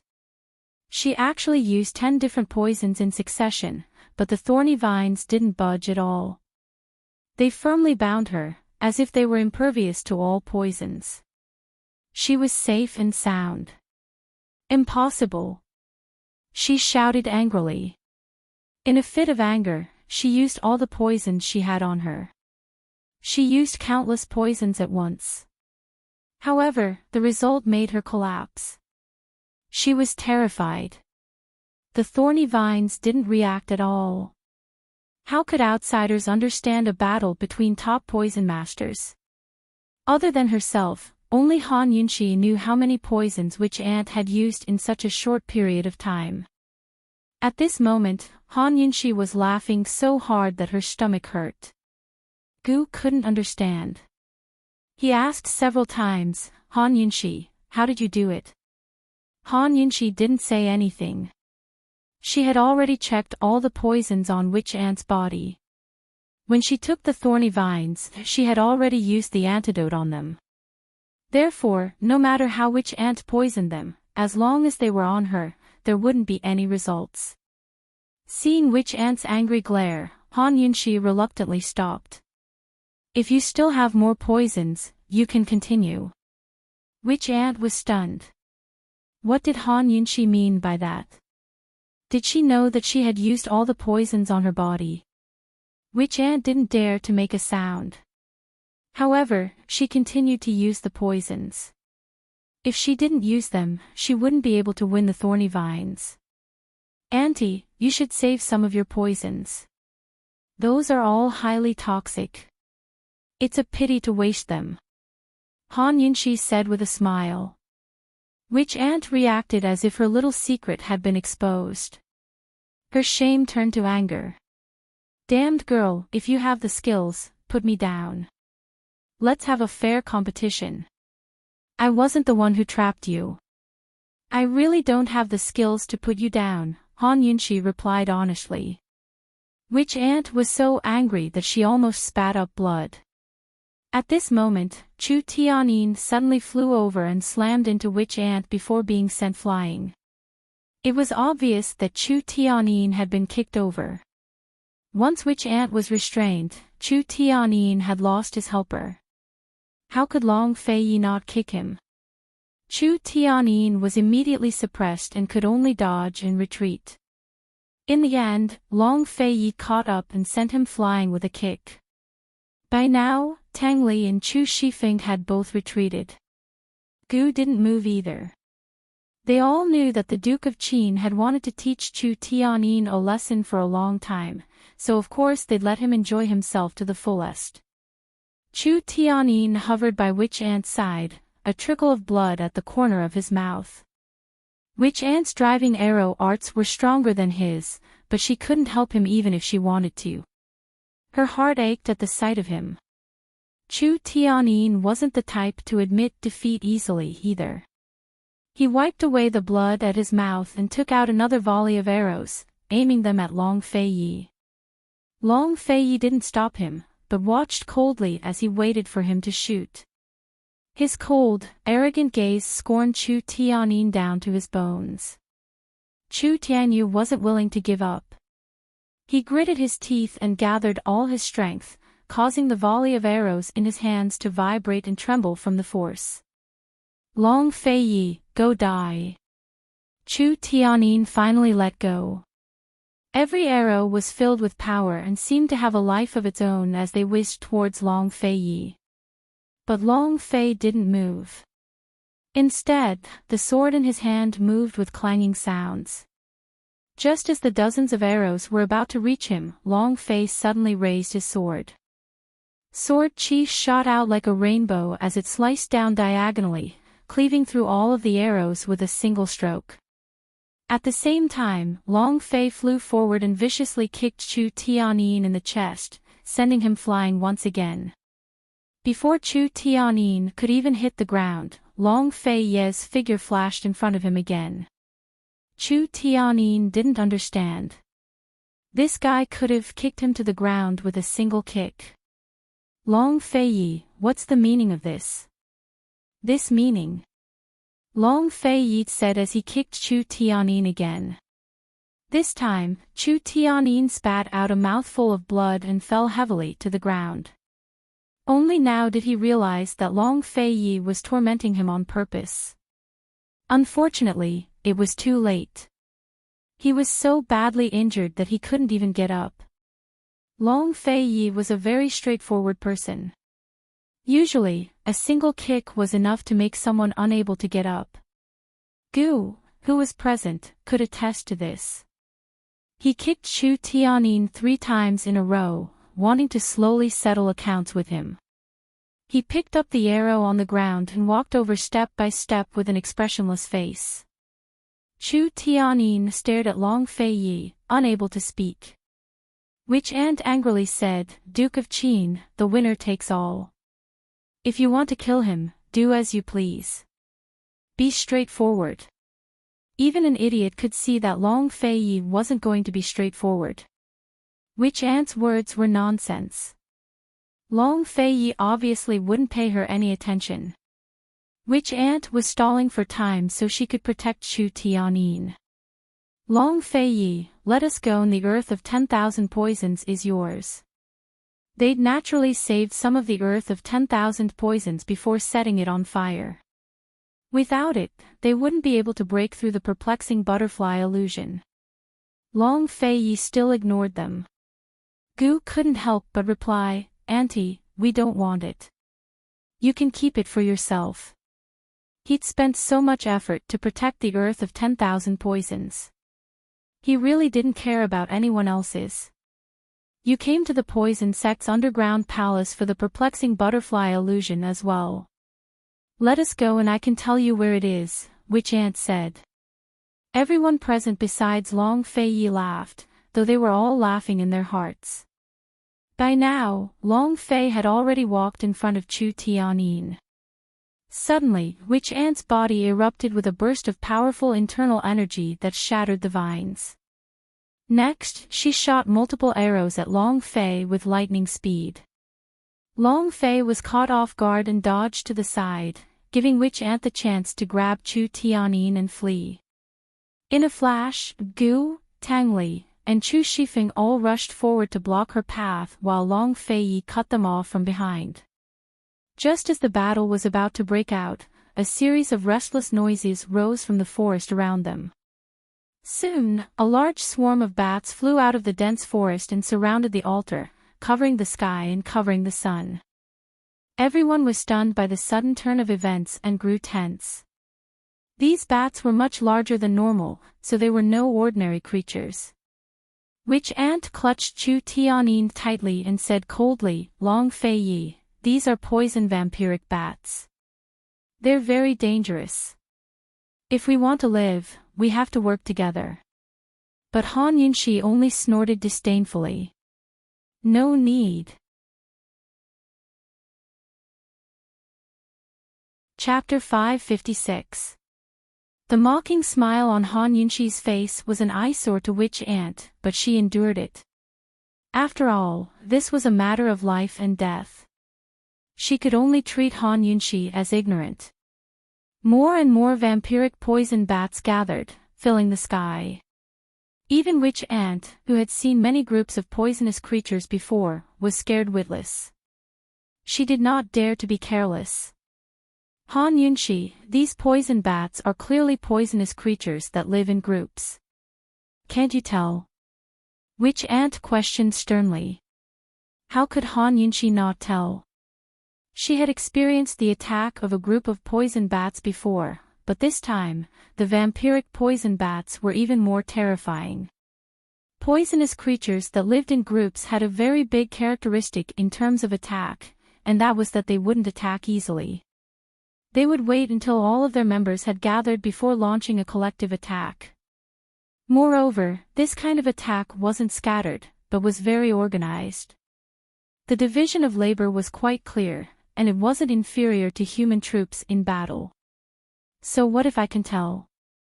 Han Yunxi asked disdainfully. Witch Ant frowned as she looked at Han Yunxi. She did not understand what she meant. What did she mean by, so what if I can tell? Did she see through it or not? Didn't she know that when dealing with poisonous creatures that lived in groups, she had to find a way to escape before they formed their formation? Once they formed their formation, it would be impossible to escape. Han Yunxi, do you know how powerful these poisonous creatures are? Witch Ant's angry voice was filled with anxiety. Han Yunxi casually glanced at the bats in the sky and replied, they are still forming their formation. When she said this, Witch Ant sucked in a breath of cold air. So this brat knew everything. Since she knew, why wasn't she worried? Did she want to die? Witch Ant suppressed her rage and said seriously, Han Yunxi, we have to find their weak points before they get into formation. If we work together, we'll have a chance at survival. Let's put all our grudges aside for now. It won't be too late to settle them after we escape from this damned place. Don't worry, with my abilities, as long as you cooperate a little, it won't be hard to kill our way out. Han Yunxi didn't know if Witch Ant had overestimated herself or underestimated her. Coldly she replied, "This princess will say it one last time, there is no need." As soon as she said this, Long Fei Yi was about to make his move. In the field of poison, he was completely at ease with Han Yunxi. Witch Ant supported Chu Tianyin and retreated, her face filled with disbelief. "Stinky girl, I've long heard of your arrogance and pride, but I never thought that you would be so ignorant of the immensity of heaven and earth. Let me tell you, the vampiric poison bats here are far more powerful than anything you've ever encountered before. They're far beyond your expectations.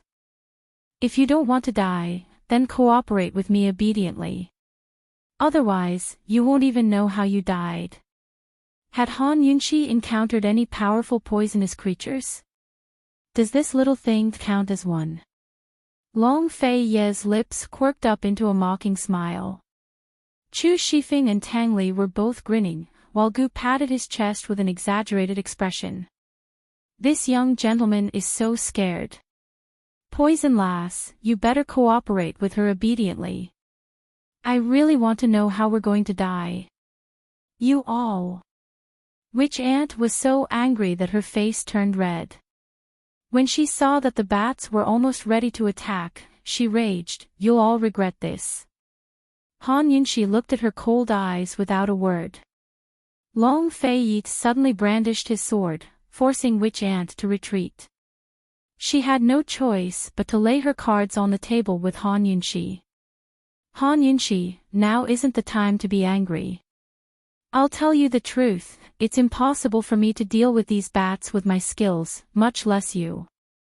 We have to work together or it'll be too late. Think it over." As she spoke, Long Fei Ye's sword pressed against her neck. Witch Ant's martial arts skills were good, but she was no match for Long Fei Yi with the unconscious Chu Tianyin in tow. Gu rushed forward to grab Witch Ant while Chu Shifeng took Chu Tianyin. Meanwhile, the sky above the sacrificial altar seemed to be covered by a black cloth. The vampiric poison bats had already formed up and were about to attack.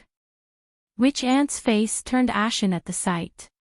She was so anxious that she almost shouted, "Han Yunxi, that's enough. Your arrogance and conceit will only bring harm to everyone. Let me go right now, I still have a way. Hurry up, do you hear me?" Han Yunxi stared at her without moving, her eyes filled with sympathy. At this very moment, all the bats in the sky became restless and began to boil. Witch Ant grew more and more terrified until she was about to lose her mind. "Han Yunxi, they're about to attack. Do you want to die? Just take it that I'm begging you. Let's work together. You just need to cover me, I'll definitely find the Bat King." Han Yunxi stood in front of her, unmoving. At this moment, the bats above them were the first to attack. Dozens of them formed into an arrow-shaped formation before swooping down from all directions. "It's too late, it's too late." Witch Ant was stunned. She didn't want to die, much less die a miserable death. She struggled violently, but who knew that Gu would let go of her in an instant? She didn't have time to think and immediately drew her bow. But just as she was about to release the arrow, the originally aggressive and highly organized vampiric poison bats seemed to have been frightened by something and suddenly dispersed. Each and every one of them fled in all directions in a panic, and in just a short while, they had all disappeared without a trace. Witch Ant was stunned as she stared in disbelief for a long time, unable to believe her own eyes. What's going on? She seemed to have thought of something as she suddenly turned her head to look at Han Yunxi. She wanted to ask Han Yunxi what she had done, but she couldn't bring herself to ask. She couldn't believe that it was Han Yunxi who had dispersed the vampiric poison bats. But other than Han Yunxi, who else could it be? Once the vampiric poison bats had identified their target, there was no way that they would disperse, not to mention escape. Han Yunxi hadn't done anything other than cradling the unconscious little thing in her arms and gently stroking it. Witch Ant naturally saw the little squirrel in Han Yunxi's hands, but she didn't take it to heart. She would never have guessed that this little plaything was the poison sect's most precious poison beast. She stared blankly for a long time before muttering, "Han Yunxi, is it really you?" Han Yunxi didn't answer or explain, only arching a brow at her with a faint smile. Witch Ant recalled what she had just said and how Gu and the others had mocked her. She couldn't help but blush. This was the first time in her life that she'd been humiliated to the point of blushing. For the first time, she realized that she was the one who was truly ignorant and conceited. She had been on guard against the poison creatures, but Han Yunxi had easily dealt with them. She didn't even know how Han Yunxi had done it. Witch Ant only felt that her decades of painstaking study of poison had been for nothing. She had actually lost to a damned brat like Han Yunxi. How humiliating. Although she was too embarrassed to ask, Witch Ant still wanted to know. Han Yunxi, how did you disperse the bats?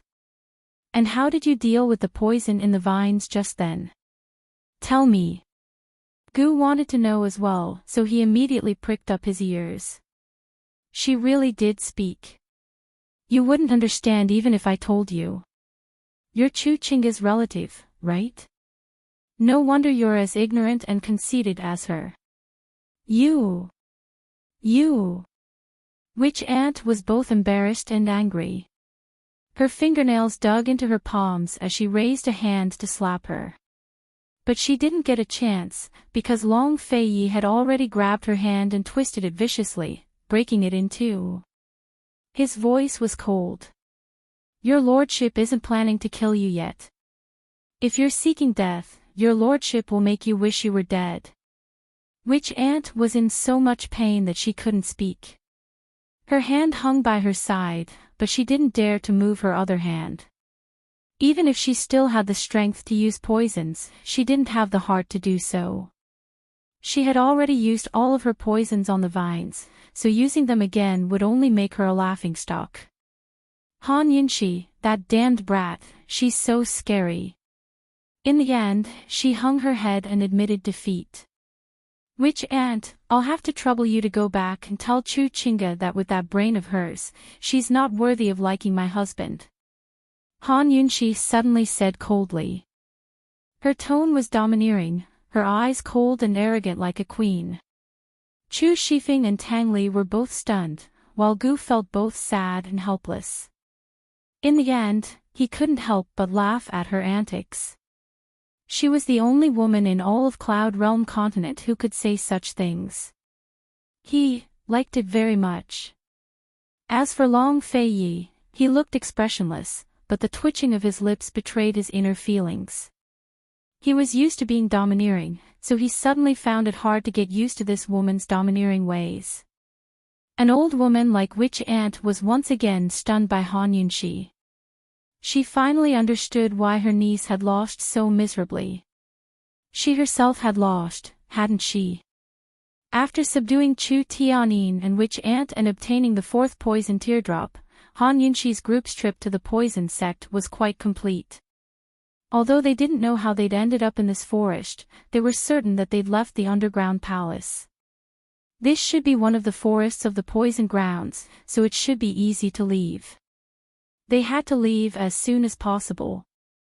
After all, the collapse of the underground palace had caused quite a commotion. It'd be troublesome if the medical academy sent people over. After capturing Chu Tianyin and Witch Ant, they were about to leave when Han Yunxi gave a start and stopped in her tracks. Just then, she'd felt her very soul tremble. After a momentary daze, she slowly turned around to look at the wordless stele in the center of the poison sect's sacrificial altar. The stele was simple and mysterious. Half of it was black, while the other half was covered in moss. One side was lifeless, while the other was full of life. It was like a mixture of light and darkness, life and death. Han Yunqi seemed to be drawn in by a mysterious, invisible force. Her mind was completely blank, and all she could see was the steel. She looked like her soul had left her body. Long Feiyi held her hand and could clearly feel the coldness of her fingers. He didn't know what was going on, but he still felt a little flustered. Han Yunqi, what are you looking at? He asked anxiously. Han Yunqi recovered her wits. She had no idea what had happened to her either. Nothing. I was just looking. Let's go. Long Feiyi tightened his grip on her hand and glanced at the steel again. He felt uneasy and didn't want to linger for even a moment longer. After searching for a while, they finally discovered that they were in the abyss between two mountains covered in poison grass. They spent a lot of effort and avoided the patrolling guards from the medical academy. It was only when night fell that they finally returned to Medical City. They naturally wouldn't stay in Medical City for long, so they left after a short rest. Once they were out of the city, Long Feiyi released Witch Ant. He said, "Go back and tell the Nether Clan head that his son is in this prince's hands." Nether Clan. Han Yunqi was curious. Chapter 557. The Nether Clan. Han Yunqi knew that they were one of the 7 noble families of the Great Qin Empire. From what she understood, the Nether Clan used to support Western Qin's imperial clan, but suddenly changed sides during the Great War and killed off the last imperial son of Western Qin. Ever since the white-robed man from the Shadow Clan appeared last time, Han Yunqi began to suspect that she had something to do with Western Qin's imperial clan.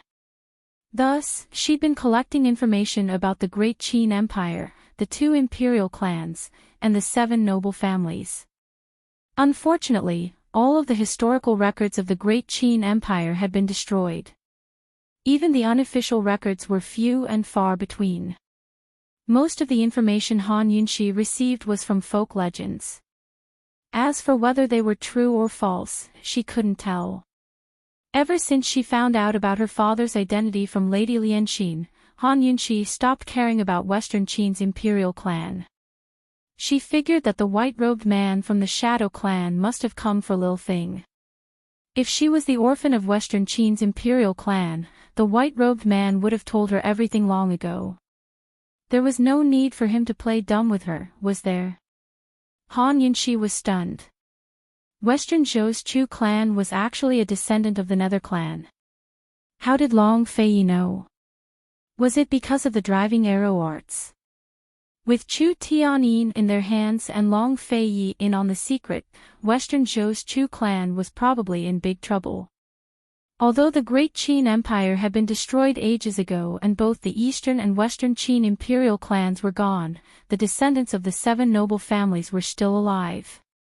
Most of Cloud Realm Continent's powers feared the 7 noble families more than they admired them. The 7 noble families had noble bloodlines and high standing in the hearts of the people. Their deep foundations, strong power, and wild ambitions were all things that the current rulers of the country were wary of. Without enough boldness and confidence, they wouldn't dare to rope in the 7 noble families for their own use. Instead, they'd just get rid of them quickly. Han Yunqi believed that Western Zhou's emperor didn't have the breadth of mind, bearing, or confidence to tolerate the Nether Clan. It looked like there'd be a good show to watch in Western Zhou very soon. Perhaps the Chu clan would lose its backing before Chu Chinga's child was born. Han Yunqi hadn't thought much of Chu Chinga before, but now her heart was filled with anticipation. How could a woman not pay special attention to a woman who liked her husband? Long Feiyi, you recognize the driving arrow art. Witch Ant was even more shocked than Han Yunqi. When she and Chu Tianyin used the driving arrow technique, they had the intention of silencing the witnesses. However, they didn't want the driving arrow technique to be spread, and people with ulterior motives would learn of the Chu clan's secret. She had never thought that Long Feiyi would actually be such a scheming person. He knew. Among the 7 noble families, only the Shadow Clan's shadow technique was known to all. As for the Shadow Clan, other than the shadow technique, which was made public, no one knew anything else about it. The other 6 noble clans all had their own secret techniques. No one knew about them back then, let alone now. Everyone knew that the Fiend clan was good at archery, but that was just common archery. The driving arrow technique had never been made public. How did Long Fei know? If you don't want to go back, your lordship doesn't mind keeping you here, Long Fei said. Telling which ant to go back was Long Fei's way of showing off his power to the Chu clan. With Chu Tianyin in his hands, it was enough for him to find out what he wanted to know. It was also enough to stir up the peaceful waters of Western Zhou. He never planned to let the Chu clan off so easily. Moreover, now that he'd confirmed that the Chu clan was from the Nether clan, he couldn't let them off so easily. In the past, the Nether and Shadow clans had worked together to protect the orphan of Western Qin's imperial clan. Only 3 generations had passed since then, so the Nether clan must be well aware of the Shadow clan situation. Whether it was to protect the news of the orphan of Western Qin's imperial clan, or to avenge the destruction of East Qin, he wouldn't leave the Nether and Shadow clans alive. Naturally, Witch Ant didn't dare to linger, but she still left behind some harsh words. Long Fei, since you know that my Chu clan is part of the Nether clan, then you should know that my Nether clan's prestige isn't something a trifling Tianning imperial clan like you can challenge. If you dare to harm Tianning's life, my Nether clan won't let you off. So speaking, she stalked off. Long Fei's lips curved into a cold-blooded, scornful smile. The Nether clan's prestige couldn't be provoked. Then what about his East Qin imperial clan? Before he killed the Nether clan head, he'd make him prostrate on his knees and prostrate himself before him. Chu Shifeng, send a letter to Western Zhou's emperor. Just say that Tianning's Duke of Qin is paying a visit on the 15th of next month, Long Fei said. Chu Shifeng immediately obeyed and left. That night, Long Fei and the rest settled down at an estate outside of Medical City. The unconscious Chu Shifeng was locked up in a secret cell. They were supposed to be resting, but none of them could sleep. Tang Lei prepared a table of food and wine in the courtyard, joking that he wanted to calm everyone's nerves. However, Han Yunxi and the rest still didn't show up. Han Yunxi was currently treating the wound on Long Fei's arm. Long Fei himself had forgotten about the arrow wound, but Han Yunxi kept thinking about it. Actually, she could deal with such minor injuries very quickly, but Long Fei was her target, so she was extra meticulous. You were at the sacrificial altar. What happened? Long Fei asked. Nothing. Maybe I was too tired and spaced out, Han Yunxi said mildly. How was she supposed to explain things to Long Fei when she herself didn't know? How did you know that the driving arrow arts were the Nether clan's secret arts? Han Yunxi asked. I saw it in a book by chance. I suspected it when they used crossbows before. Long Fei wasn't lying. I heard that the Nether clan was the main culprit behind the East Qin imperial clan's destruction, Han Yunxi intoned. Long Fei fell silent for a moment, then changed the subject. Who put out the fire? Could it be someone else from the poison sect? Either that, or someone very familiar with the poison sect. No matter who it was, at least we don't have any ill intentions, Han Yunxi said seriously. If that person had any ill intentions, they would have died in the underground palace long ago. Long Fei agreed with this point and nodded. He wanted to ask about the sacrificial altar again, but Goose suddenly rushed over. What are you two dawdling about for? Come out and drink. Gu was clearly doing this on purpose. So what if he was rushing them? Why was he pounding on the door so hard that they had no choice but to open it? Han Yunxi opened the door and saw that Gu's shoulder was wrapped in gauze. She asked suspiciously, "Didn't we call for a doctor to treat your wound?" "I'm not used to it," Gu said resentfully. Han Yunshi glanced at him.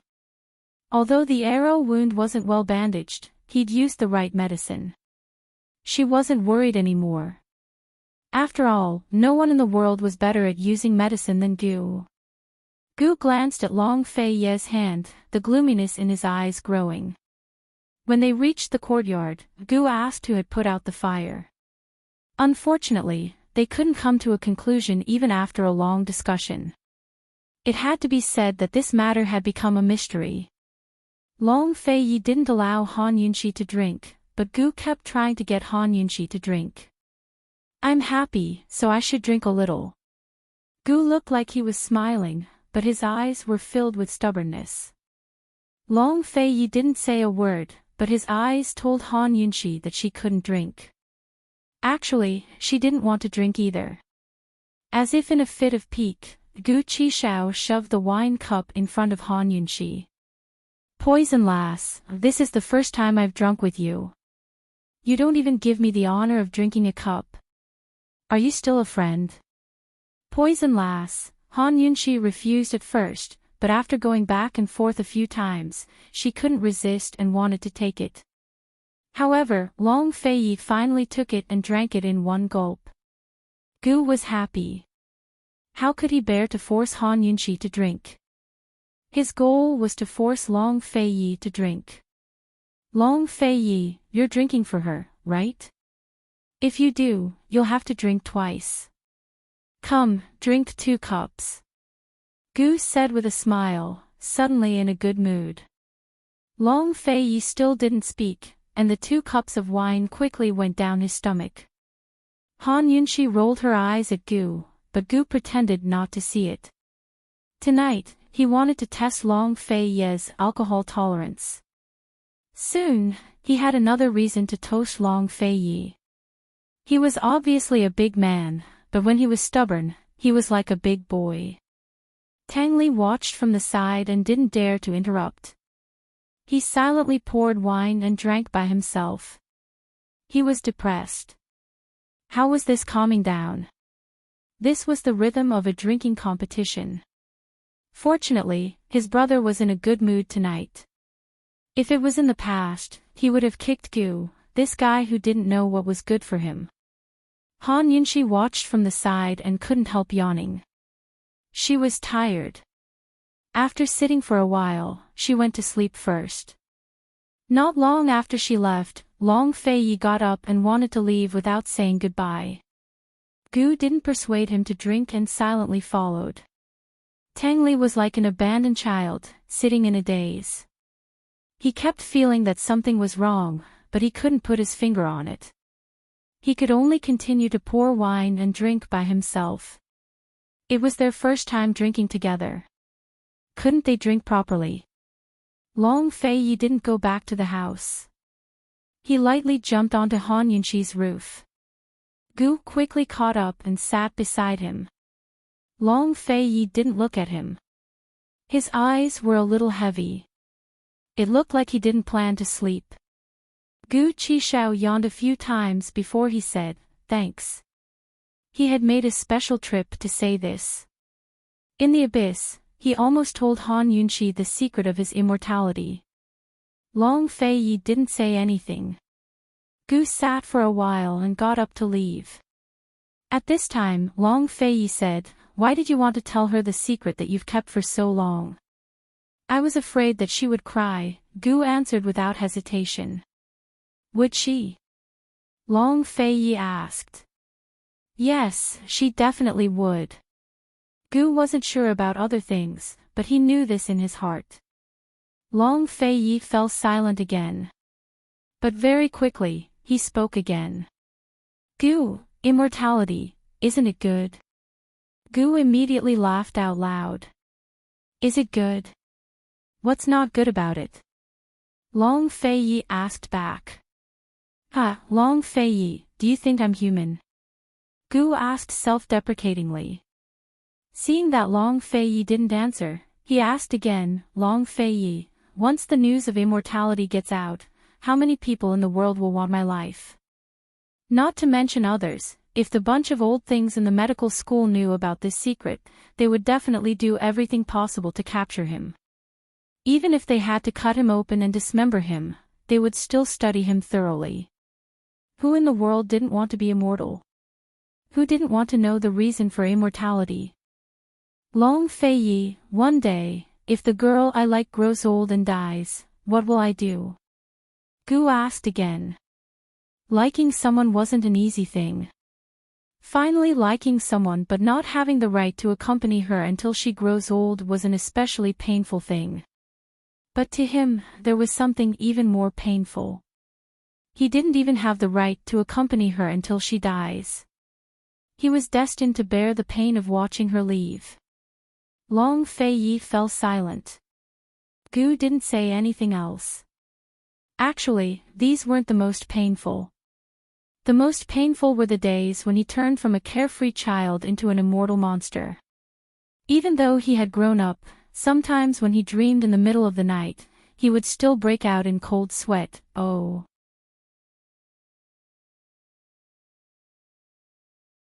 Chapter 558. Faced with Gu Qixiao's question, Long Fei remained silent, a complicated look in his eyes. Gu Qixiao silently flew away from the roof, his blood-red figure drifting into the darkness. It was a desolate and sorrowful feeling that stemmed from a kind of loneliness that would last for eternity. This night was destined to be a sleepless one. Gu curled up in the branches of an ancient tree in the backyard, dreaming of his childhood. Behind the medical academy, there were tall mountains and lush greenery. That night, a clear cry broke the decades of silence in the poison sect's forbidden grounds. In a small thatched hut in the valley closest to the medical academy, a baby boy was born. There was no midwife inside, so the boy's father had personally delivered him. The mother was already unconscious and was quickly sent out without so much as a glance at the child. The newborn couldn't find his mother, so he cried incessantly in search of comfort. He cradled the infant in his arms and gently rocked him, smoothing him out as he coaxed, "Baby, be good, don't cry, baby, be good." He was born into a prestigious family in Medical City and was the most talented disciple in the Medical Academy's history. He was the Academy head's appointed successor and the youngest vice head of Medical City, so people called him Vice Head Gu. At the age of 30, he was still unmarried. Only he knew how this son came about, and only he knew why he wanted this son. The baby's cries grew louder and louder, sounding especially desolate in the deathly stillness of the forest. A man in blue soon arrived and took the child from his hands. After examining him for a while, he exclaimed, "He's actually safe and sound." When the child was still in his mother's womb, they'd worked together to perform all kinds of experiments on him. They'd used special acupuncture techniques to cause him to fall ill, then observed his condition before treating him and tracking his prognosis. During the 10 months of pregnancy, they'd experimented once a month and successfully solved an extremely troublesome illness during pregnancy. They'd also developed the most effective treatment and medicine. Although there was only one cure, it was enough to shake the medical world. Because of this, one of them had jumped 2 levels to become a medical sage, while the other had jumped 1 level to become a medical ancestor. Of course, after the child's mother was disposed of, no one but the 2 of them knew of their cruelty. It's already been cured, so of course it's safe and sound. He was very confident. Vice Academy Head Gu, is the child hungry? Should I feed her or? The man hadn't even finished speaking when Vice Academy Head Gu decisively replied, "Give him some medicine." Still too young, I'm afraid. The man's words were interrupted once more. Department Head Gu said, "She was fed medicine every day in her mother's womb, but didn't she survive? What's there to be afraid of?" His obsession with medical skills could be described as fanatical. He was most obsessed with the study of human diseases. He had wanted to do research for a long time. Starting from the study of embryos, he wanted to figure out the characteristics of the human body at every stage, the process of disease, disease resistance factors, treatment essentials, and so on. The man was absolutely obedient to Vice Academy head Gu and immediately brought over the medicinal decoction he'd prepared earlier. One of them carried the other and fed the child with a small spoon. The two of them treated the child like a patient. They were meticulous, careful, and serious. This was the child's first bite of food.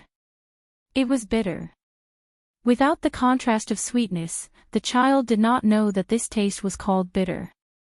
He did not know that this was one of the worst tastes in the world. He ate with relish.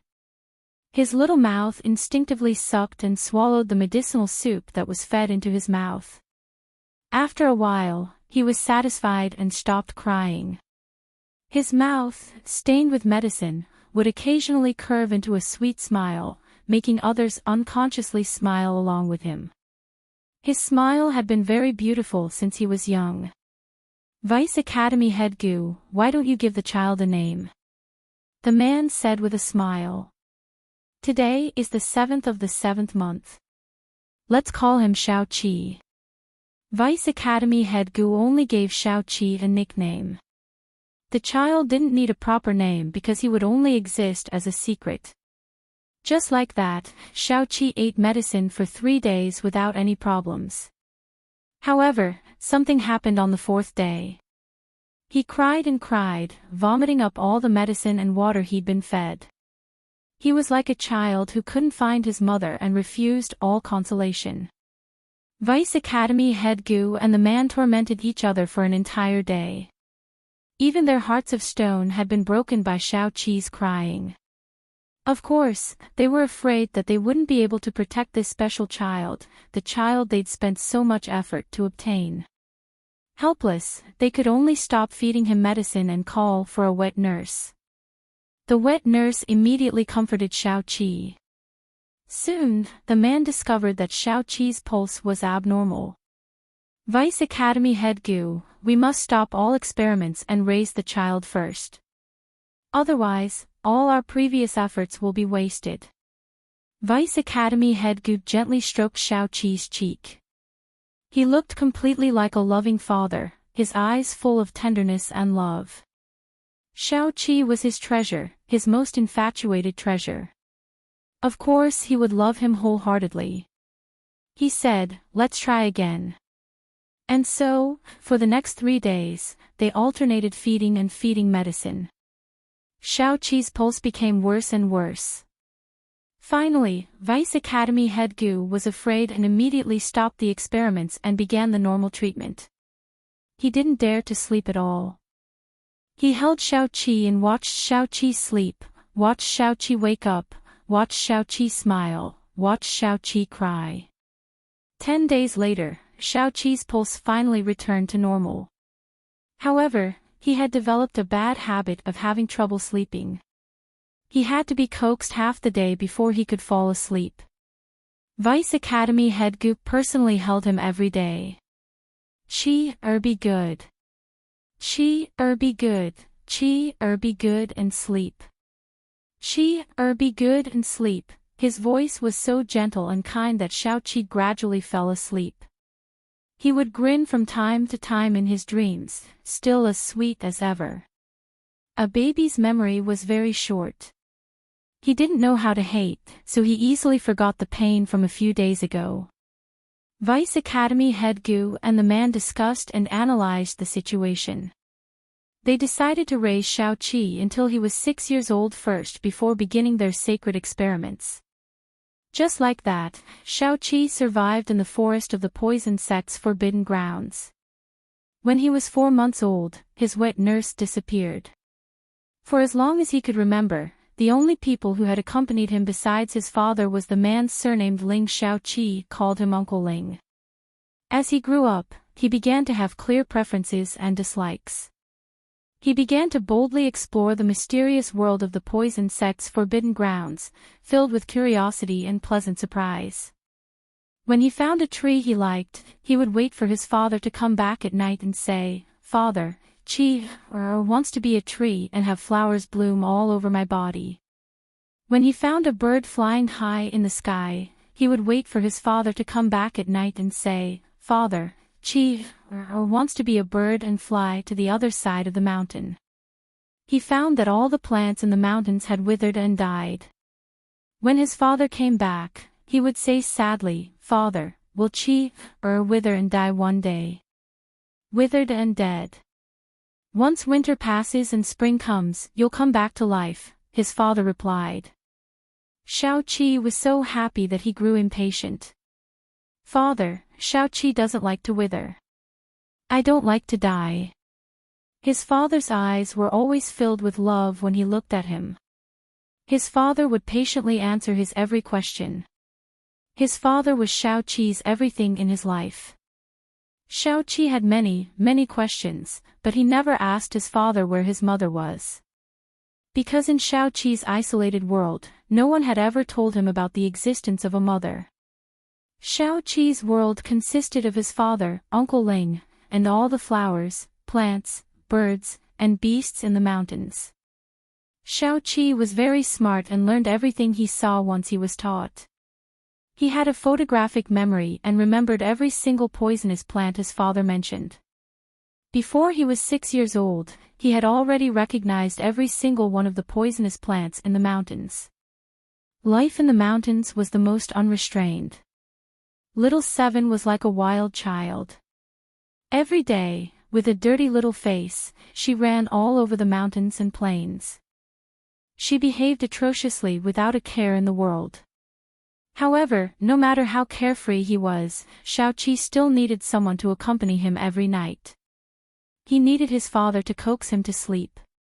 Chi, be good. Chi, be good. Chi, be good. These words had accompanied Shao-Chi for 6 whole years. That day, his father came back at noon. Shao-Chi was still running around the mountains when his father played the melodious flute.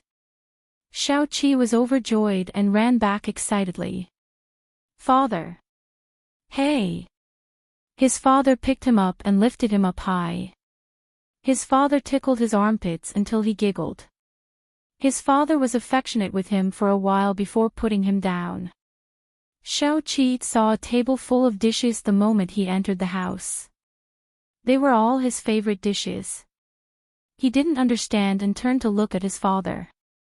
His father was smiling when his expression suddenly became serious. "Shao-Chi, after this meal, you can only take medicine every day from tonight onwards." The 6-year-old Shao-Chi didn't understand. His attention was on the delicious food on the table. He asked in surprise, "These are all for Shao-Chi to eat?" "Shao-Chi, I'll bring you to the medical school tomorrow. Don't call me father anymore, okay?" Shao-Chi didn't say anything. He ate with relish. His father said seriously, "Shao-Chi, you have an evil disease. I can't cure you. Only Uncle Ling can. From now on, you'll follow Uncle Ling and call him father. You have to listen to Uncle Ling and take your medicine every day, okay?" Shao-Chi still didn't answer. He licked his lips and narrowed his eyes to look for the food he wanted to eat. "Shao-Chi, you're not allowed to tell anyone about this. No matter what they ask, you have to shake your head, okay?" His father reminded him seriously again. Shao-Chi continued to talk to himself. When his stomach was round, he turned to look at him. He blinked his innocent eyes and said, "Father, Shao-Chi doesn't want to go." "Father wants Shao-Chi to go," his father said seriously. Shao-Chi hesitated. After a while, he asked, "Why?" "You'll understand when you grow up," his father replied. "I really don't want to go." Shao-Chi was in a difficult position. "If you don't go, you'll never see father again." His father suddenly became serious. Shao-Chi was stunned. He muttered, "Shao-Chi isn't sick. Shao-Chi still wants to see father." Shao-Chi thought for a long time. He understood but didn't quite understand. In the end, he lowered his head. Xiao Qi is sick. This year, Department Head Gu became the head of the medical school and wielded great power. He had 1,000 affairs to attend to every day and couldn't come to the poison sect's forbidden grounds every day. This year, Elder Ling became the head elder of the Council of Elders and had more free time to focus on studying medicine. In the end, the poison sect's forbidden grounds weren't a place to stay for long. After some discussion, the two men decided to bring Xiao Qi to the medical school and make him a disciple of the medical school under the guise of an adopted son and a herbalist. On the 7th day of the 7th month, Head Elder Ling brought Xiao Qi back to the medical school.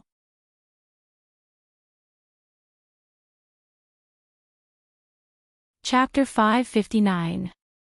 The 6-year-old Xiao Qi was brought back to the medical academy by Elder Ling. It was the first time he saw so many people, the first time he realized how noisy the world could be. It was also the first time he didn't smile for an entire day. He lived with Elder Ling. On the first night, he only drank a bowl of medicine and was starving before he even slept. He sneakily knocked on Elder Ling's door. "Elder Ling, Xiao Qi is hungry, you have to call me Daddy." Elder Ling didn't open the door and corrected him loudly. Xiao Qi didn't want to call him that, but he didn't contradict him either. He directly omitted the form of address. "I'm hungry, so hungry." Elder Ling seemed dissatisfied with the lack of greeting and didn't reply for a long time. Xiao Qi knocked on the door with all his might. "I'm hungry." "Xiao Qi, be good. Go to sleep and you won't be hungry." Elder Ling didn't get angry. He was just being perfunctory. "I'm so hungry I can't sleep," Xiao Qi said pitifully. "Then go drink some water." "Your father said that you can't eat anything," Elder Ling replied. Xiao Qi didn't say anything. He looked at the bright lights of the medical academy and suddenly missed his dark little thatched cottage. Just as he was about to leave, Elder Ling said faintly from the other side of the door, "If you dare to eat secretly, you'll never see your daddy again." "I won't," Xiao Qi said fiercely as he huffed. Unfortunately, there was no response from the other side of the door. Xiao Qi stood there stubbornly for a long time. When he saw that there wasn't any movement, he hurriedly knocked on the door. "When is my daddy coming?" "Your daddy is in seclusion. He'll only be here in a month," Elder Ling replied honestly. Xiao Qi didn't like Elder Ling, but he didn't leave. He sat outside the door for an entire night. Without his daddy's coaxing, he couldn't fall asleep. In the end, he didn't even know how he fell asleep. He had a dream. In the dream, his daddy's gentle voice echoed in his ears. "Qi, be good. Qi, be good." The next day, he had medicine for all 3 meals. There was only 1 bowl of medicine for each meal. If he didn't drink it, he wouldn't see his daddy. If he ate secretly, he wouldn't see his daddy. No matter how smart and mature a 6-year-old child was, he couldn't be scared, but he couldn't be starved either. Xiao Qi, on the other hand, gritted his teeth and foolishly held on for 3 days and 3 nights.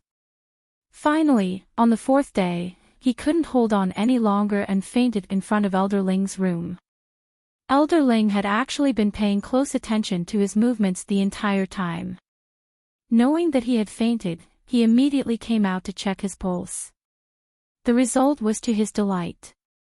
His pulse was exactly as he and Academy Head Gu had predicted.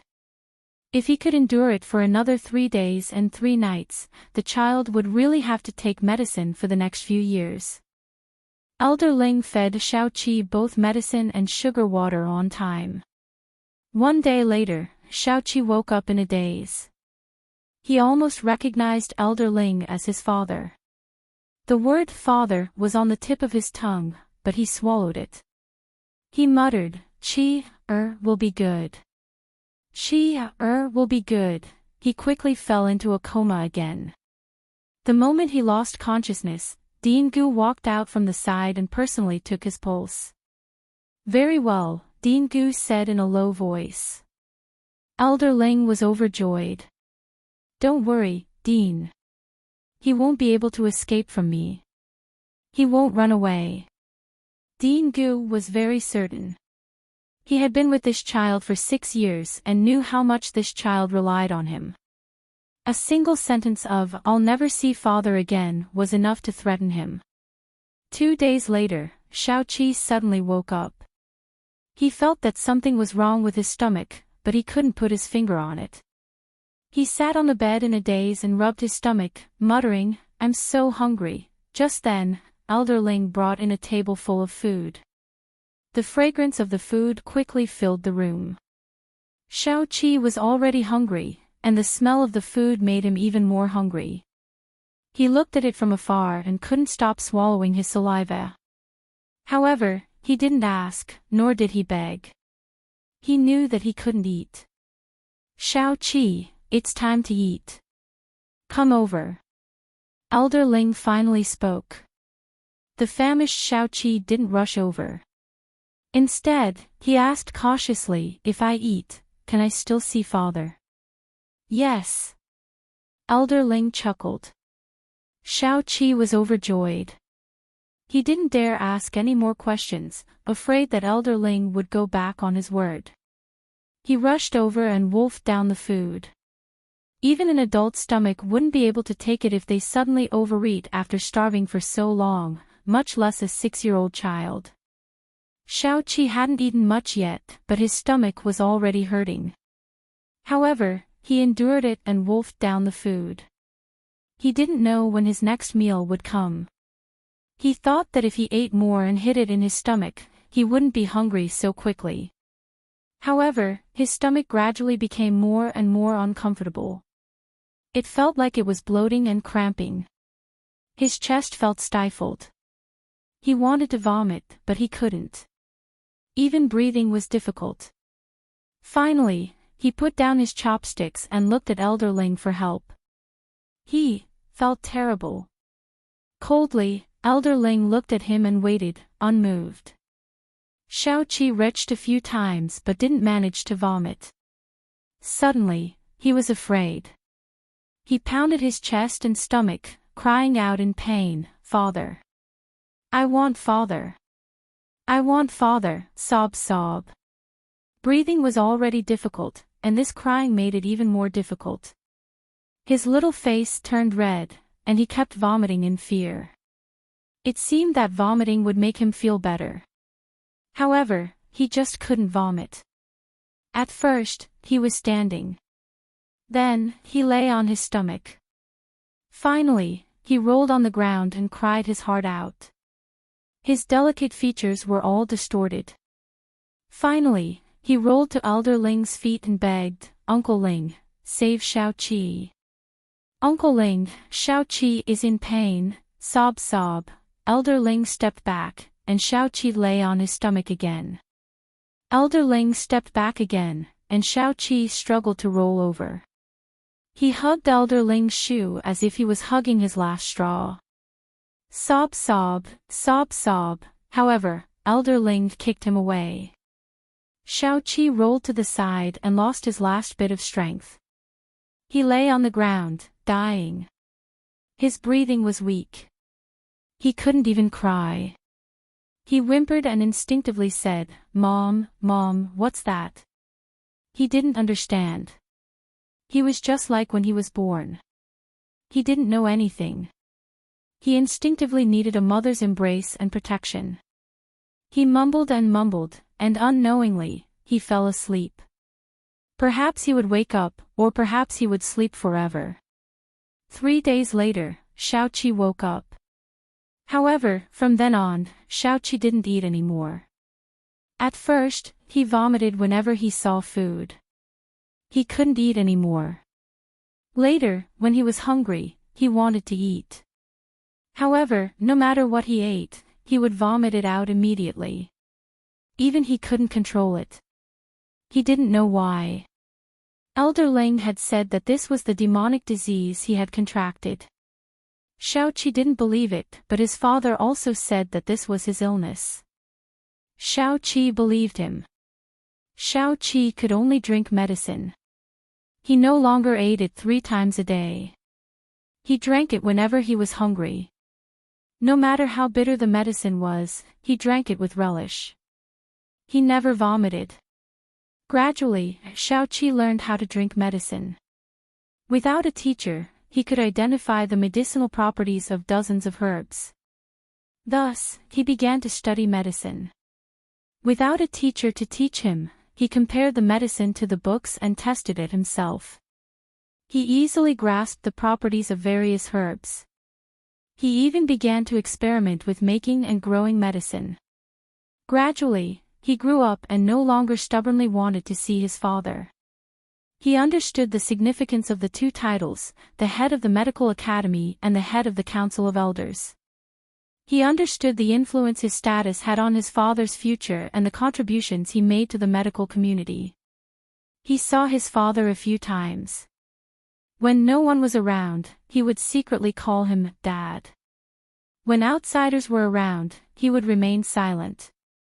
He no longer wanted to see his father. Instead, he wanted to help his father and the medical academy save more people. In the blink of an eye, 6 years had passed.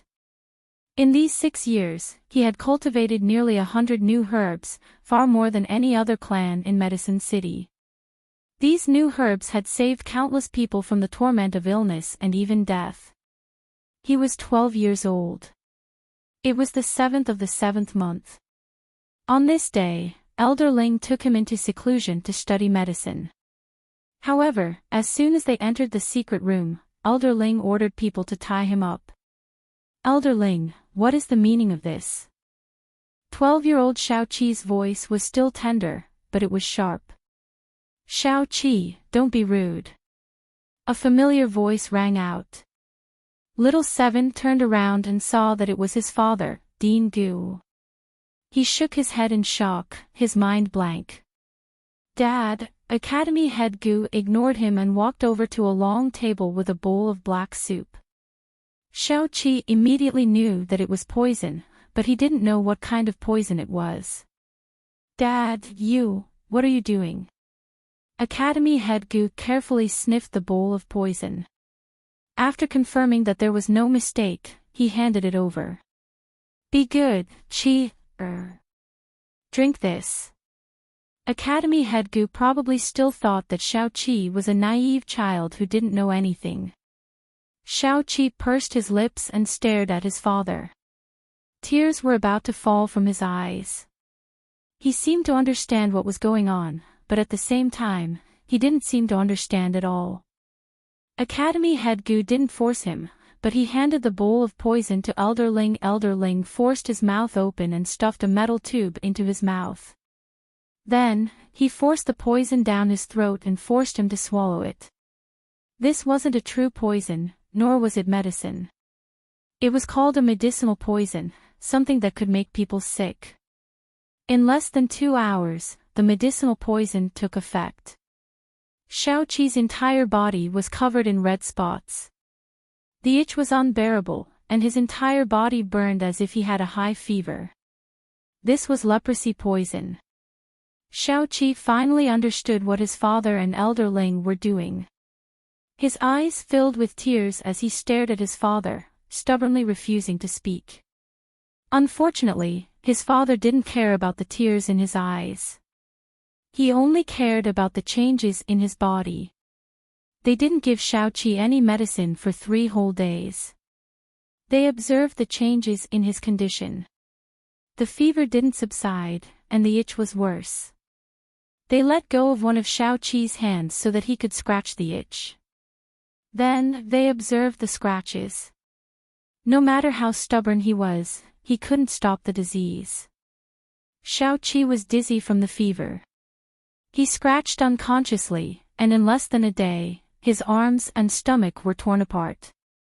It was a shocking sight. Finally, they began to use medicine. At that time, there was no clear cure for leprosy. They used Xiao-Qi as an experiment.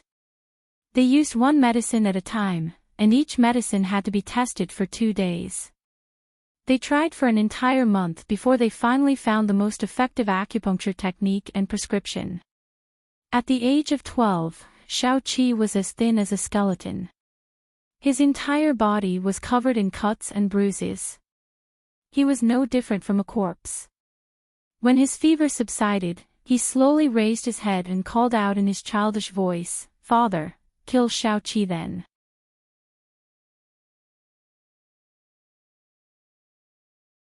Chapter 560.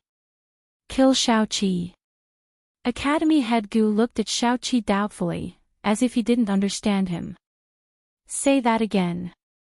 "Daddy, kill Xiaoqi, kill me, Xiaoqi." The child's pleas moved everyone, but the 2 leading figures of Cloud Realm Medical Academy who saved countless lives every year remained indifferent and cold-blooded to the extreme. Academy head Gu even laughed in disbelief. "Xiaoqi, Daddy worked so hard to get you. Why should I kill you? Do you know how much time and effort Daddy spent on you? You're joking with Daddy, aren't you? Little 7, Daddy knows that you're feeling terrible, but if you're the only one feeling terrible, Daddy will be able to help countless patients, reduce their pain, and save their lives. Daddy is proud of you." Xiaoqi had no words to reply. He looked at his beloved Daddy, the only family he had in his life, and suddenly felt like a stranger. No matter what he was afraid of before, he still had his Daddy. But now Xiaoqi was most afraid of his Daddy. The tears that had been welling up in his eyes finally fell without a sound. Xiaoqi pursed his lips, not daring to cry out loud. He was so scared. Academy head Gu grew anxious at the sight of Xiaoqi crying. He quickly wiped away the boy's tears. "Xiaoqi, be good. Xiaoqi, don't cry. Daddy's here." He was still as gentle and kind as before, carefully wiping away Xiaoqi's tears with his fingertips. "Xiaoqi, be good. Daddy's here, don't cry, Daddy's always here. Daddy will always be by your side." As soon as he said this, little 7 suddenly burst into tears. It was incomparably mournful. The companionship he once craved had now become a curse he feared the most. His child, all he could do was cry. He didn't want his Daddy anymore. He didn't want his Daddy anymore. But he couldn't bear to say it out loud. If he didn't want his Daddy anymore, who else could he want? Xiaoqi cried for a long, long time. Off to the side, Grand Elder Ling was getting annoyed, but Academy head Gu remained patient and placated him. There was no doubt that Dean Gu's patience was abnormal. Like a madman, he firmly believed that he could pacify Xiaoqi. However, the more he tried to appease him, the more scared Xiaoqi became and the more he struggled. The sealed stone room was filled with screams and cries. Suddenly, a crisp paw sound was heard. Xiaoqi's crying stopped abruptly. Dean Gu slapped Xiaoqi hard across the face and said sternly, "That's enough." As soon as he finished speaking, he signaled for Grand Elder Ling to continue using the poison. Of course, they wouldn't just experiment with one kind of poison. They had already prepared at least 100 kinds of poison. They would use all of them on Xiaoqi to find the most satisfactory result. For the next 2 years, Xiaoqi was locked up in this secret room, suffering from the pain day and night, repeating the process of being sick and being treated. Without exception, he suffered from all sorts of incurable illnesses. The inhumane torment was indescribable. At first, little 7 would still cry, but gradually, there were no more tears in his clear eyes. There was only resentment, endless resentment. 2 years later, a rare epidemic swept through Cloud Realm continent. Despite the combined efforts of the Medical Academy and Medicine City, the epidemic only grew worse and worse. All of Cloud Realm continent grew fearful. Academy head Gu found a few cases to follow up on, but none of them yielded any significant results. In the end, he chose to treat Xiaoqi. Xiaoqi's body was different from the average person's. Diseases spread rapidly in his body, and his body was highly resistant to diseases. He wouldn't die easily. But this time, Xiaoqi had almost died. His condition was more serious than any of the other patients. He seemed to have fallen into a deep coma and didn't react to any of Academy Head Gu or Grand Elder Ling's provocations. Academy Head, Xiaoqi couldn't have, Grand Elder Ling didn't get to finish before Academy Head Gu's angry glare cut him off. Just like when Xiaoqi was born, Academy Head Gu had been terrified. He'd watched over Xiaoqi for days without rest, thinking of ways to save his life. But this time, Xiaoqi didn't get better. Instead, he's not breathing. Grand Elder Ling exclaimed. Academy Head Gu sprang to his feet. Actually, he had known since last night that Xiaoqi's pulse was very weak, but he didn't dare admit it. He reached out with a trembling hand to check Xiaoqi's breathing, but didn't dare. Academy Head, the child really isn't breathing. Compared to Academy Head Gu's madness, Grand Elder Ling was very calm and rational. Academy Head Gu dropped his hand and muttered, "He's dead." "Yes." Grand Elder Ling replied. Academy Head Gu fell to the ground as if he'd lost his soul. He stared blankly at the floor, unmoving. Academy Head Ling sat down beside him. Academy Head, since he's dead, we should get rid of his body as soon as possible. After all, he was infected with the plague. Academy Head Gu was silent for a long time. Finally, he began to talk about the past. He talked about how he'd found many pregnant women and promised them a large sum of money as long as they cooperated with his medicine, but they all turned him down. He talked about how he didn't love Xiaoqi's mother at all, and how he'd only forced himself to have that one night stand with Xiaoqi. He talked about how he'd forced himself in the poison sect's forbidden grounds, how he'd suppressed his impatience to play with Xiaoqi. He talked about how he'd planned to reap the rewards from Xiaoqi. Head Elder Ling listened quietly without interrupting. Academy Head Gu continued to murmur, reminiscing endlessly about the past. He spoke from dusk to dawn. They sat cross-legged on the ground, right in front of Xiaoqi. In the darkness, they were immersed in their memories, but they didn't realize that Xiaoqi had long opened his slanted eyes behind them. He'd been listening the entire time. He'd already stopped breathing, and his pulse showed that he was dead. But he was still alive and well, and he could feel the pain clearly. He didn't know why either. Actually, there weren't many whys. He was a monster to begin with. He'd been a monster since he was in his mother's womb. Why would there be so many whys? Xiaoqi was already 14 years old by now. He was no longer as delicate as he'd been when he was a child. Instead, he was pure and youthful, and his youthful spirit was gradually showing. His facial features were no longer delicate, but his beauty was enough to topple cities. Especially his long, narrow eyes, which were narrowed dangerously and filled with overflowing malice. They were like a beauty poison, enchanting yet deadly. In the darkness, he was strapped to a cross. He was clearly a prisoner, but he looked like a lofty, vengeful demon. His slanted eyes narrowed as he looked disdainfully at the two old men at his feet. As he stared, his blood-soaked lips suddenly curved into a cold, evil smile. It was full of self-mockery and pain. Those 6 years in the poison sect, the memories he'd carefully stored away, the past he'd yearned for, had all been nothing but a conspiracy. So unbearable to think about. His entire life had been nothing but someone else's scheme. He'd started reminiscing when he was 6 years old, and had been tortured for 8 whole years. Gu Yuntian, just you wait. One day, I'll make you regret giving birth to a monster like me.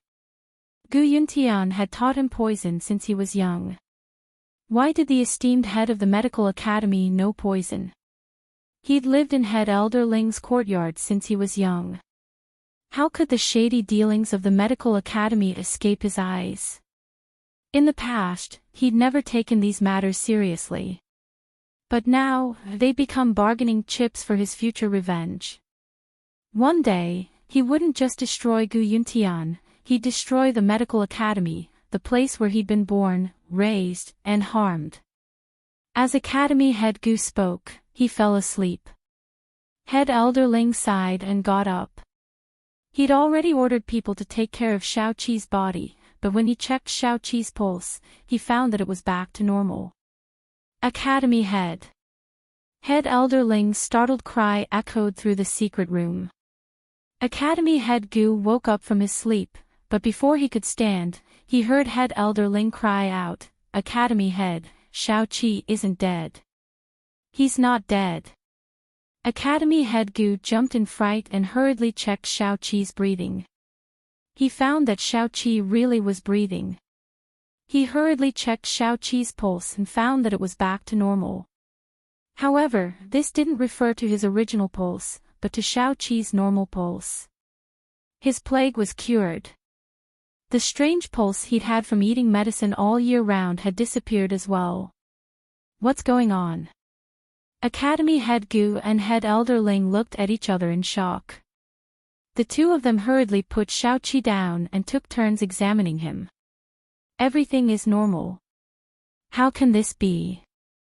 Head Elder Ling was so shocked that he didn't know what to say. Academy head Gu's brows were tightly knitted, his expression solemn as he repeated the word impossible over and over again. He checked Xiao Qi's pulse, body, and even used a few acupuncture techniques. Unfortunately, the results were the same. Aside from his pale complexion and weak pulse, the youth lying on the bed looked no different from a normal person. If not for the fact that they looked the same, Academy head Gu would have suspected that this wasn't his Xiao Qi, but someone else's child. Is he unconscious? Grand Elder Ling murmured. Recalling what he had said last night, Academy head Gu immediately pulled out the dagger he had hidden under his clothes and tried to kill Xiao Qi. However, just as he was about to stab Xiao Qi, he stopped himself. Just as he'd said, he couldn't bear to give up on this hard-won child. In the end, he said, "Let's wait and see." For the next 3 days, the two of them watched over Xiao Qi without rest. Unfortunately, other than being unconscious, Xiao Qi was completely normal. Academy head Gu was unwilling, and Head Elder Ling was worried. The two of them began using all sorts of cruel methods to try and wake Xiao Qi up, testing whether Xiao Qi was faking it. The cruelest thing was that they pierced Xiao Qi's fingernails with golden needles. All 10 of his fingernails were pierced into the golden needles, but Xiao Qi didn't even frown, let alone move. How could it not hurt? He'd been in pain for 8 whole years. It wasn't that he wasn't afraid of pain anymore, but that he'd become extremely sensitive to it. Only, his overflowing hatred forced him to endure it. He had to endure it. After such cruel torture, Xiao Qi didn't wake up. Academy head Gu and Head Elder Ling finally believed that Xiao Qi was really unconscious. But why had Xiao Qi come back from the dead? Why had he been unconscious? Why had he returned to normal? The two of them pondered over it day and night, but they couldn't figure it out. What were they supposed to do with an unconscious Xiao Qi? It would be a pity to abandon him, but there was no possibility of experimenting with him. Instead, it would be dangerous.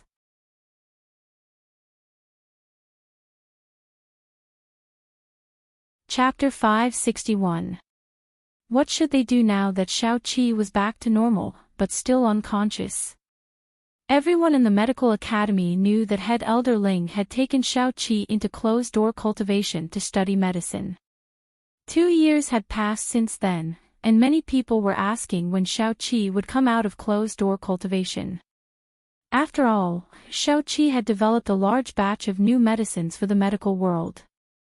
He was a freak of nature, and almost everyone in the medical world knew of him. There were many who were concerned about him. If they killed Xiao Qi, they could just say that he had died of a plague that couldn't be cured. It was a safe bet, but Academy head Gu couldn't bear to do it. He had always hoped that Xiaoqi's body could return to normal and continue working for him in the medical world. Moreover, he wouldn't kill Xiaoqi so easily before he figured out why Xiaoqi's body had changed so drastically. Keeping Xiaoqi alive wasn't a long-term solution. What if the child fell into someone else's hands one day? What if the child heard Academy head Gu's memories from that night? What if he learned about the past? Just as Academy head Gu was at a loss for what to do, Xiaoqi suddenly opened his eyes. His gaze was as pure and clean as ever as he stared curiously at Academy head Gu and head elderling, Xiaoqi. Academy head Gu was both surprised and delighted. Xiaoqi, what's wrong? Head elderling pretended to ask. Xiaoqi stared at them for a long time before muttering, Who are you? Academy head Gu and head elderling were both surprised by the question, but they quickly exchanged glances and calmed down. They erased Xiaoqi's 6 years in the poison sect's forbidden grounds and told Xiaoqi that he was an abandoned child who had been adopted by the head elder. He was a freak of nature with a special constitution and a huge appetite for medicine. He had developed many new medicines for the medical world. Xiaoqi nodded obediently as he listened. At the end, he even affectionately called head elderling, Daddy. Head elderling was very surprised. After all, this child had refused to call him Daddy ever since he entered the medical academy. Not even once in the past 8 years. Academy head Gu was surprised as well. Daddy belonged exclusively to him. He was Xiaoqi's world. After being locked up here for 2 years, Xiaoqi had long stopped calling him. Now, this stubborn child had easily called out the 2 words, Daddy. From the looks of it, he didn't seem to be faking amnesia. However, Academy head Gu and head elderling didn't believe him so easily. They let Xiaoqi out and let him enter the courtyard as he pleased. Xiaoqi didn't run away. Instead, he came in to ask for food. Father, I'm hungry. He looked at head elderling, completely ignoring Academy head Gu. Xiaoqi, you can only take medicine. Chief Ling personally brought over a bowl of medicinal soup. Xiaoqi took a sip and spat it out. It's so bitter. I don't want it. Spotting the pastries on the side, he pounced over and ate them in big mouthfuls. Unexpectedly, he didn't spit it out this time. He didn't reject food at all, acting just like a normal person. Academy head Gu and head elderling watched with trepidation, complicated expressions on their faces. Xiaoqi chewed on the pastries with relish, tears streaming down his cheeks. He could finally eat normally. Finally. 8 years. He hadn't eaten anything for 8 whole years. He could only take medicine. No one knew how many times he'd secretly tried to eat, but every time, he'd spit it out. He'd thought he'd never be able to eat again. After all, they were all obsessed with medicine their whole lives. They didn't have many cunning thoughts. Seeing Xiaoqi's reaction, Academy head Gu and head elderling no longer suspected Xiaoqi. That's good, head elderling said in a low voice. Then we can keep him here. Academy head Gu sighed in relief. Head elderling hesitated for a moment, then said in a low voice, Academy head, I have a plan. Compared to Academy head Gu, head elderling wasn't as crazy about Xiaoqi. He was much calmer and more clear-headed. No one could guarantee that Xiaoqi wouldn't lose his memories forever, nor could they guarantee that Xiaoqi's body would always be normal. Moreover, there were many people in the medical world who cared about Xiaoqi. They had to have a backup plan. Head elderling quickly announced that Xiaoqi had come out of seclusion. He didn't publicize Xiaoqi's memory loss. After all, Xiaoqi had lived in his courtyard for the past 8 years. He hadn't interacted with outsiders, nor did he have any friends. No one could tell if Xiaoqi had lost his memories or not. He brought Xiaoqi back to his courtyard. Aside from not taking medicine for 3 meals a day, everything else was normal. Although Xiaoqi had lost his memories, he hadn't forgotten his medicinal skills. He was still the same as before, hiding in the small herb garden in the back courtyard to work on his precious herbs. Whether it was facing Academy Head Gu or Head Elder Ling, his eyes were as clear and pure as before. However, there was no difference between Academy Head Gu and Head Elder Ling. Xiaoqi's former purity was because there was only his father in his world. Now, he was pure because there was no one else in his world, only hatred. Just like that, everything went on as before for a month. One day, Xiaoqi suddenly discovered poison in his beloved herb garden. He casually picked it up, a trace of disdain flashing through his eyes. Soon, he rushed over to Head Elder Ling with the poison in hand. "Father! Poison! It's poison!" Head Elder Ling had naturally arranged for the poison to be present. Head Elder Ling was shocked, then he snorted, "Xiaoqi, how did you know this was poison?" How did he know? Academy Head Gu had taught him since he was young, of course. However, he had to pretend that he had lost his memories. I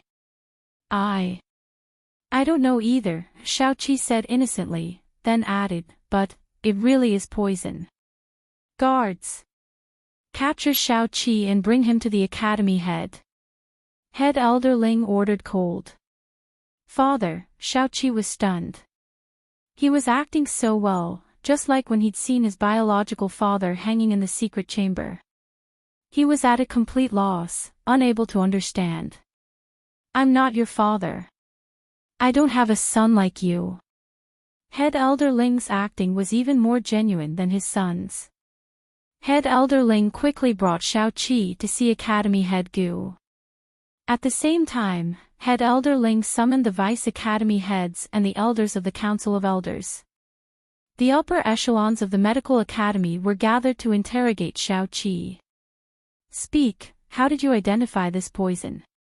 Who taught you the art of poison? Aside from planting poison in the medicine fields, where else did you plant poison? Did you hide it? Xiaoqi, have you ever been to the poison sect's forbidden grounds?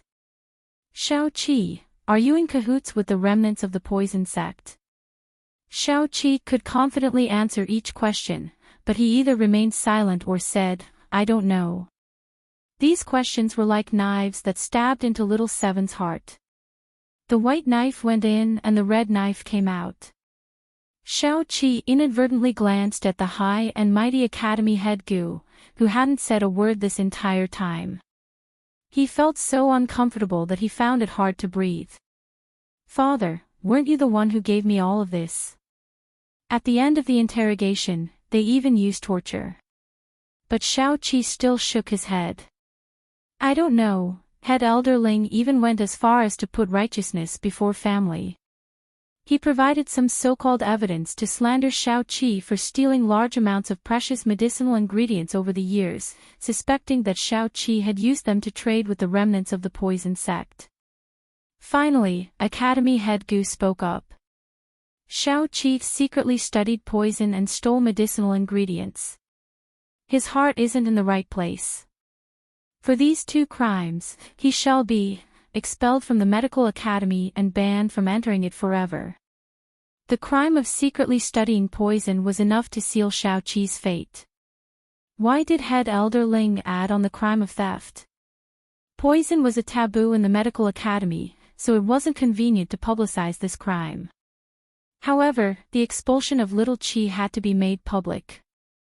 Therefore, in the end, Little Qi was expelled from Medical City for the crime of stealing precious medicinal herbs for profit. When the news spread, the entire medical community was shaken. Smart people knew that things weren't as simple as they seemed, but the Council of Elders was very tight-lipped and forbade the disciples from discussing the matter. Thus, ghost genius Xiaoqi's expulsion became a taboo in the medical academy, a mystery. On the day of his expulsion, Shao-Chi was released. His clothes were tattered and his body was riddled with wounds. He dragged his tired and aching body out of the medical academy's gates. Countless onlookers had gathered to watch, blocking both sides of the road so that not even a drop of water could trickle through. Naturally, there were many who pitied Shao-Chi, but even more of them mocked him and hit him while he was down. For the past 8 years, the taciturn Shao-Chi had been labeled as arrogant and cold. Most of the medical academy's disciples were proud and came from good backgrounds. They had always disdained Shao-Chi and were waiting for the day when Shao-Chi would fall out of favor. What ghost genius! So he's a thief. Someone in the crowd shouted, causing a burst of laughter. I heard that he's just an adopted son, not the head elder's biological son. To put it bluntly, he's just a bastard picked up. No wonder he could do such a shameful thing. He's a disgrace to the medical academy. Mockery, sarcasm, all kinds of harsh words, curses, and abuse came from all directions. Shao-Chi lowered his head and walked silently. No one could see his expression. Suddenly, an egg was thrown from the crowd and heavily hit his head. This time, there was another burst of thunderous laughter. Shao-Chi slowly raised his head and looked at the crowd. He pretended so well that even if there was monstrous hatred, his eyes were still confused. What are you looking at? Are you not convinced? I'm the one who humiliated you. You're just a bastard, how dare you call yourself a ghost genius? What a joke. As the person spoke, he viciously threw another egg. This time, it hit Shao-Chi squarely in the face. The egg yolk and weight stuck to his face and blurred his vision. Gradually, more and more people started throwing eggs. Shao-Chi hadn't even left Medical City yet. His entire face was smeared with egg yolk, making him look extremely miserable. His vision became more and more blurry. He didn't know if it was because there was too much egg yolk in his eyes, or if he was crying. Damn it! Didn't I say I wouldn't cry? Why am I crying? He thought, I shouldn't be crying. It's just that my eyes hurt from being hit. The young man who was supposed to be high-spirited and elegant was spurned and chased away in a sorry state. Even after he left the gates of Medical City, many people still chased after him. This time, they didn't throw eggs or spit at him, but stones instead. Little Seven could only run. She ran desperately into the forest not far away. He knew that Academy Head Gu and Head Elder Ling's scheme wasn't over yet. They were only putting on this show to give the medical community an explanation. They wouldn't let him off so easily. He had to hurry and escape from Medical City.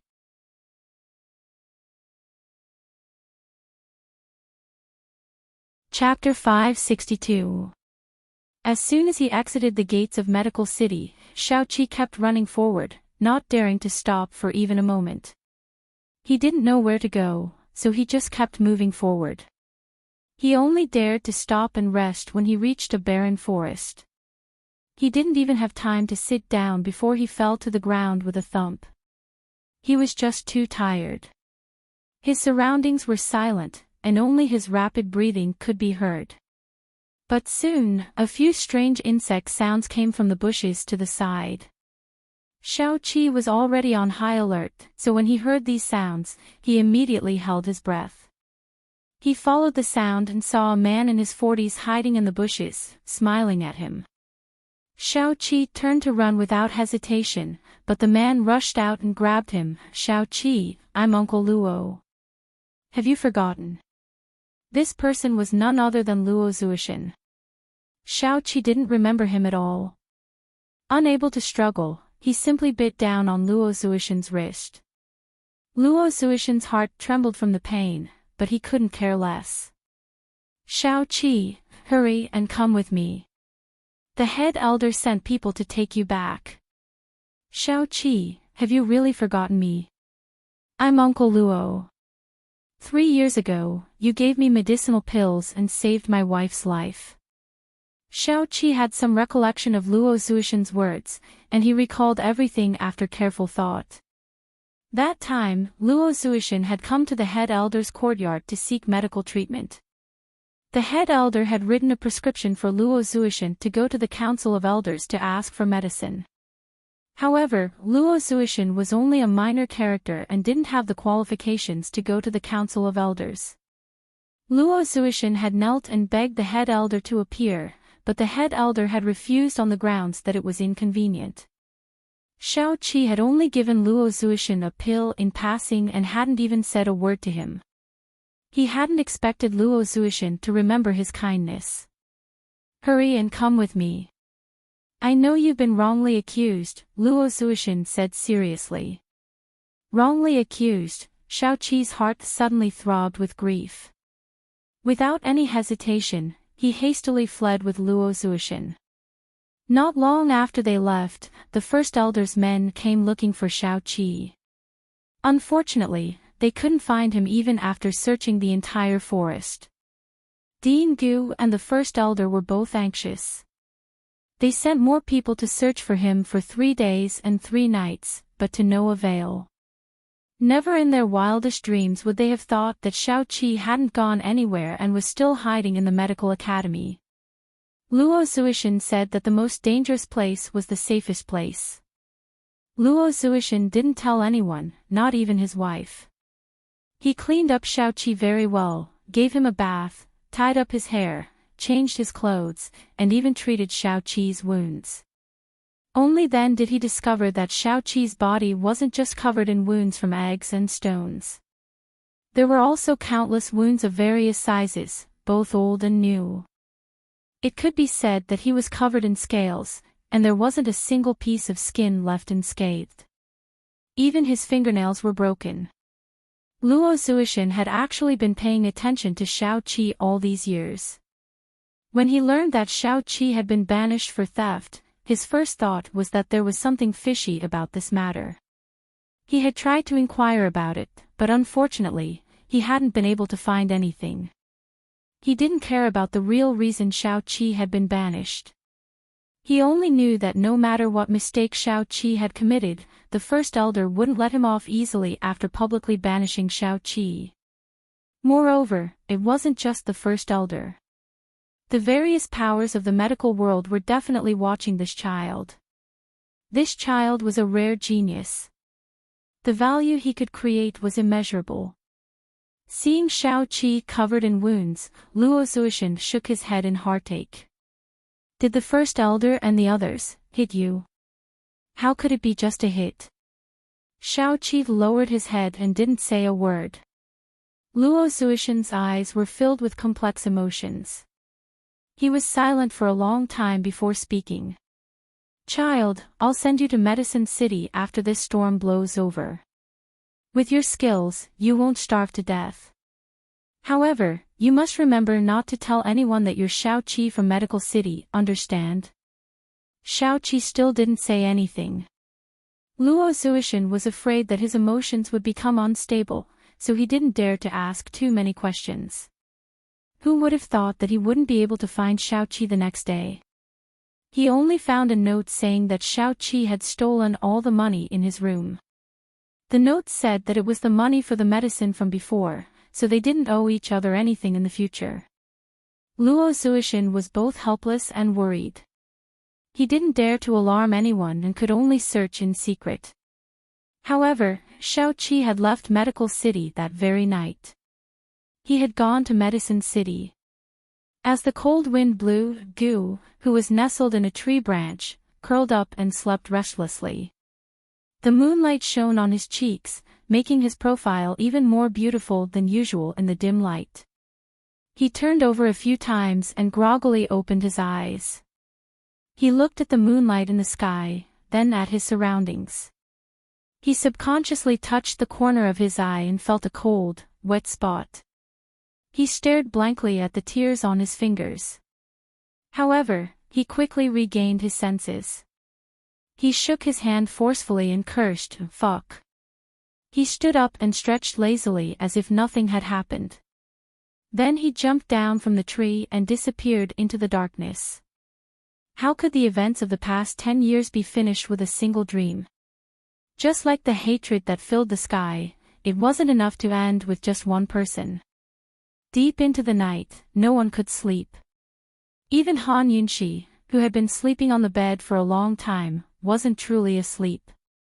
The mysterious wordless steel on the poison sex altar kept flashing through her mind, unable to be erased.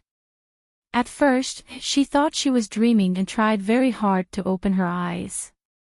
She wanted to wake up, but no matter how hard she tried, she couldn't open her eyes. She couldn't even move her hands and feet. People don't know what's happening in a dream. But she clearly remembered that she had fallen asleep and that she was lying on the bed right now. Her consciousness was so clear. Was this not a dream? Just as Han Yunxi was in a state of confusion, the images flashing through her mind suddenly became real. Her surroundings were real. She had returned to the poison sex altar, and the wordless steel was right in front of her. This feeling was the same as when she entered the detoxification space. Had her soul returned to the poison sex altar? The mossy steel gave off a damp, decaying aura. It was like a call from ancient times, beckoning her to come closer. Han Yunxi resisted and even feared it, but she couldn't tear her eyes away from the steel. Soon, she walked over without realizing it. But as she drew closer, something miraculous happened. She saw rows and rows of words gradually appear on the wordless monument. They were clearly complicated and strangely shaped words, but she could understand them. What was written on the steel was none other than the poison sex poison storage space.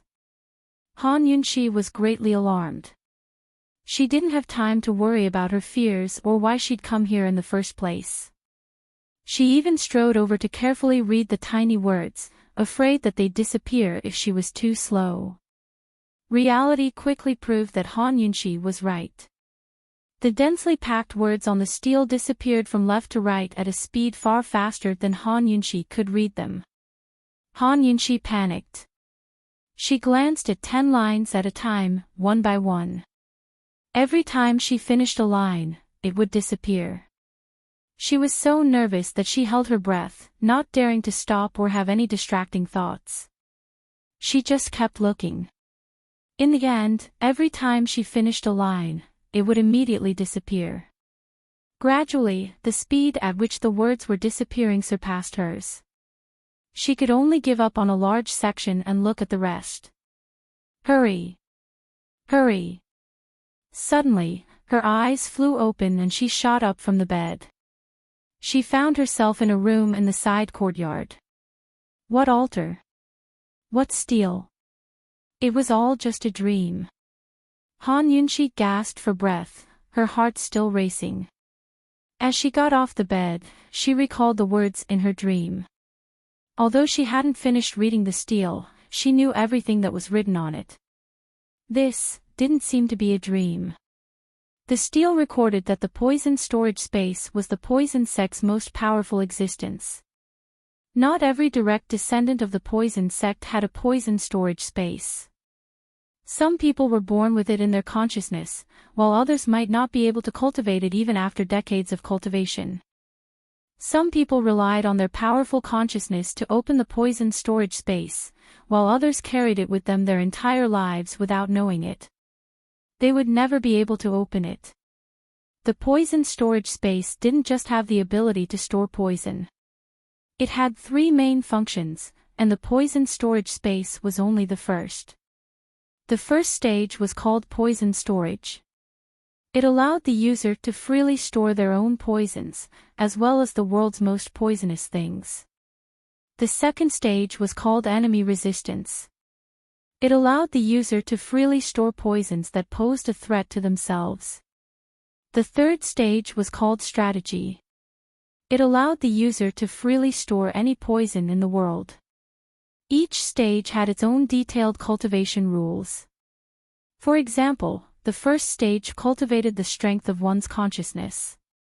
The stronger one's consciousness, the easier it would be to store poison, and the easier it would be to store it. Conversely, one would experience dizziness, fainting, and other symptoms. They might even fail to store poisons that were too strong or had too much poison. Han Yunxi carefully recalled the records and found that they were basically the same as her own. She had a naturally unyielding personality, and with the existence of the detoxification system, her consciousness was strong to begin with. Thus, she had accidentally opened the poison storage space. Because she lacked a systematic cultivation, her consciousness wasn't strong enough to freely store it, and she had fainted several times. Han Yunxi increasingly felt that this wasn't a dream, but a kind of inheritance. Because she had the detoxification space, she had been chosen by the wordless steel to inherit the poison sect's strongest cultivation manual. Thinking up to here, Han Yunxi hurriedly returned to the couch and sat cross-legged. She cultivated the strength of her consciousness according to the rules in her memories. Although she couldn't achieve results so quickly, she felt much better after meditating for an hour. It was as if she'd had a good night's sleep, and her body was full of energy. It's not a dream, she muttered to herself, certain but also shocked.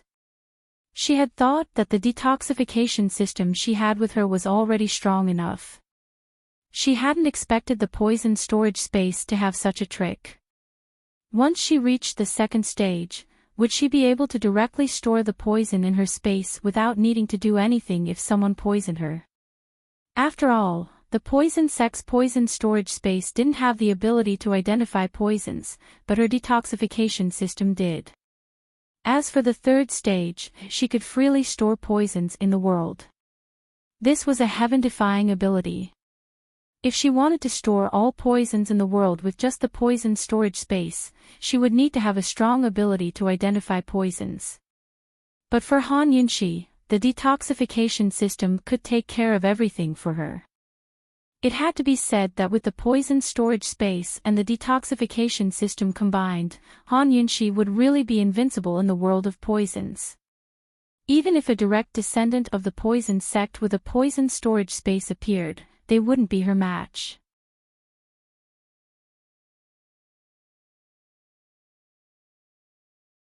Chapter 563. Unraveling the secret of the poison storage space in a single night was probably Han Yunxi's greatest gain from her trip to the poison storage space. She hadn't seriously considered whether there were other direct descendants of the poison sect in this world, or whether there was someone else who carried such a powerful space with them. The first person she thought of was Dreamy. Once she cultivated to the second level, she'd definitely be able to beat Dreamy into a sorry state and leave him dumbfounded. Why did Han Yunxi think of Dreamy first? Because of personal grudges, and because Dreamy was the most arrogant person in the poison world. Seeing that the sky was still dark, Han Yunxi hurriedly sat down to meditate and cultivate. At the same time, Long Fei Yi was lying on the roof, staring blankly at the sky. His gaze was deep and solemn. He'd been pondering the entire night. Perhaps it was the witch ant's words about the Nether clan's nobility, or perhaps it was Gu's words, or perhaps it was the inexplicable fire that had been extinguished. Or perhaps it wasn't because of any of these things. He was simply pondering how to deal with the Chu clan and how to disrupt Western Zhou's peace. Long Fei's handsome brows were locked in a serious and solemn manner, making him seem even colder than before. It was impossible to offend him or guess his thoughts. Suddenly, a figure leapt onto the roof. It was none other than Tang Li. He carried 2 jugs of wine over and tossed one to Long Fei Yi. "Big bro, drink with me." Long Fei Yi's alcohol tolerance was unknown, but he wasn't fond of alcohol. He casually set the jug aside and didn't say a word. Tang Li was already a little tipsy. He sat down next to Long Fei Yi and muttered, "Big bro, do you think that woman needs to do this? I don't even like her, so why does she have to marry me?" Tang Li had been sullen ever since he'd run away from his marriage. Besides relying on Long Fei Yi, he had nowhere else to go. Long Fei Yi didn't even look at him. He was immersed in his own thoughts. Tang Li leaned close to him and whispered, "Bro, I'll just find a random woman, give birth to 2 babies, and bring my family home. Let's see what my father can do to me then. Actually, if they didn't push me so hard, I might have gone back by myself. The more they search the world for me, the more I don't want to go." Finally, Long Fei Yi stood up and looked over. Tang Li burped and laughed. "You want to say that I'm childish, right?" "Wrong." Long Fei Yi didn't say anything. He grabbed Tang Li's hand and suddenly flew into the air. When he let go, Tang Li fell from a high place. The pain made him sober up a little. Only then did Long Fei Yi open his mouth and say coldly, "I dare you to go and disturb Han Yunxi again." Tang Li was stunned. Only then did he realize that Han Yunxi was sleeping in the room. So this guy was keeping watch for her. Long Fei Yi had already walked far away, but Tang Li still chased after him and pulled him back. He whispered, "Bro, you still. Tang Li spoke for a long time but couldn't finish his sentence. Long Fei Yi's expression had already changed. "Let go of me. Bro, just one sentence. The 2 of you should hurry up and give birth to a baby. I guarantee that my father and Aunt Ru won't dare to have any thoughts about Han Yunxi again," Tang Li said seriously. Long Fei Yi's face darkened. He kicked Tang Li into a pool not far away to sober up. As for whether Tang Li's suggestion caused ripples in Long Fei Yi's heart, only he knew. In short, his brows, which had been tense all night, finally relaxed. After dealing with the Chu family, when the ice and snow melted next year, he would definitely go to Tianshan. The next day, Han Yunxi was the first to discover that Gu had disappeared. Could it be that he left last night? Han Yunxi asked suspiciously.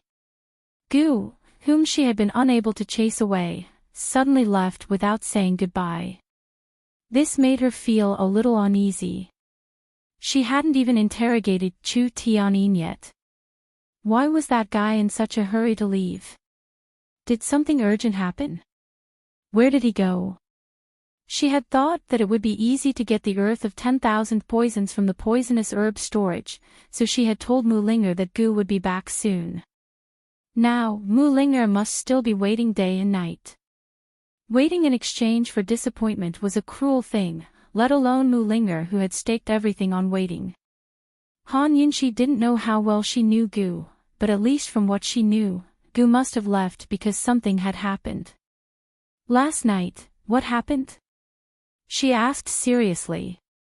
Tang Li sneezed and shook his head. I don't know. I drank too much and fell into the lake. Tang Li had indeed drunk too much last night. He had completely forgotten what he had said to Long Fei Yi, and he didn't even remember that he had been kicked. Long Fei Yi was expressionless at Tang Li's words. Long Fei Yi asked Han Yunxi, "Do you have something important to talk to him about?" How could Han Yunxi and Mulinger tell Long Fei Yi about their little schemes? She shook her head. Long Fei Yi knew what was going on. He didn't ask any more questions and brought Han Yunxi to see Chu Tianin. Chu Tianin was locked in a secret room. He was severely injured and hadn't woken up yet. But when Long Fei Yi splashed him with ice water, he immediately opened his eyes. Chu Tianin was truly a man. Despite his dire straits, there was no fear in his eyes. He arched a brow at Long Fei Yi and spat out a mouthful of dirty water without a word. Long Fei Yi's lips curled into a cold smile. Tang Li, send which aunt to the military brothel. Long Fei Yi, come at this young master if you have the guts. What's the big deal about insulting a woman? Chu Tianin was furious. He didn't know that witch aunt had already been released back to the Chu clan. You know the earth of 10,000 poisons so well. Is the perplexing butterfly illusion in the Chu clan's hands? Long Fei asked with interest. It was already difficult enough to find the secret underground room of the poison sex storehouse. Moreover, he knew where the Earth of 10,000 Poisons was and that it was afraid of fire. He must have some understanding of the perplexing butterfly illusion. Chu Tianyin and Andrew had searched for a long time before finding out that the storehouse contained clues to unraveling the perplexing butterfly illusion. Long Fei suspected Chu Tianyin, and Chu Tianyin suspected Long Fei as well. When he met Long Fei and Han Yunxi in the underground palace, he suspected that they were after the perplexing butterfly illusion. In fact, he even suspected that the perplexing butterfly illusion was in their hands. But Long Fei's question dispelled Chu Tianyin's suspicions. The perplexing butterfly illusion was the poison sect's most precious treasure. It had been missing for so many years, so it was unlikely that it was in Long Fei's hands. Chu Tianyin was shrewd, intelligent, and calm. Unfortunately, he couldn't compare to a wily old fox like Long Fei. Long Fei's question was precisely to dispel Chu Tianyin's suspicions. No, the Duke of Qin must be after the perplexing butterfly illusion as well. The one who obtains the perplexing butterfly illusion obtains the world. If the Duke of Qin's ambition is to conquer the world, why refuse the invitation of the central and southern regions? Doesn't the Duke of Qin feel that he's being very hypocritical? Chu Tianyin laughed coldly.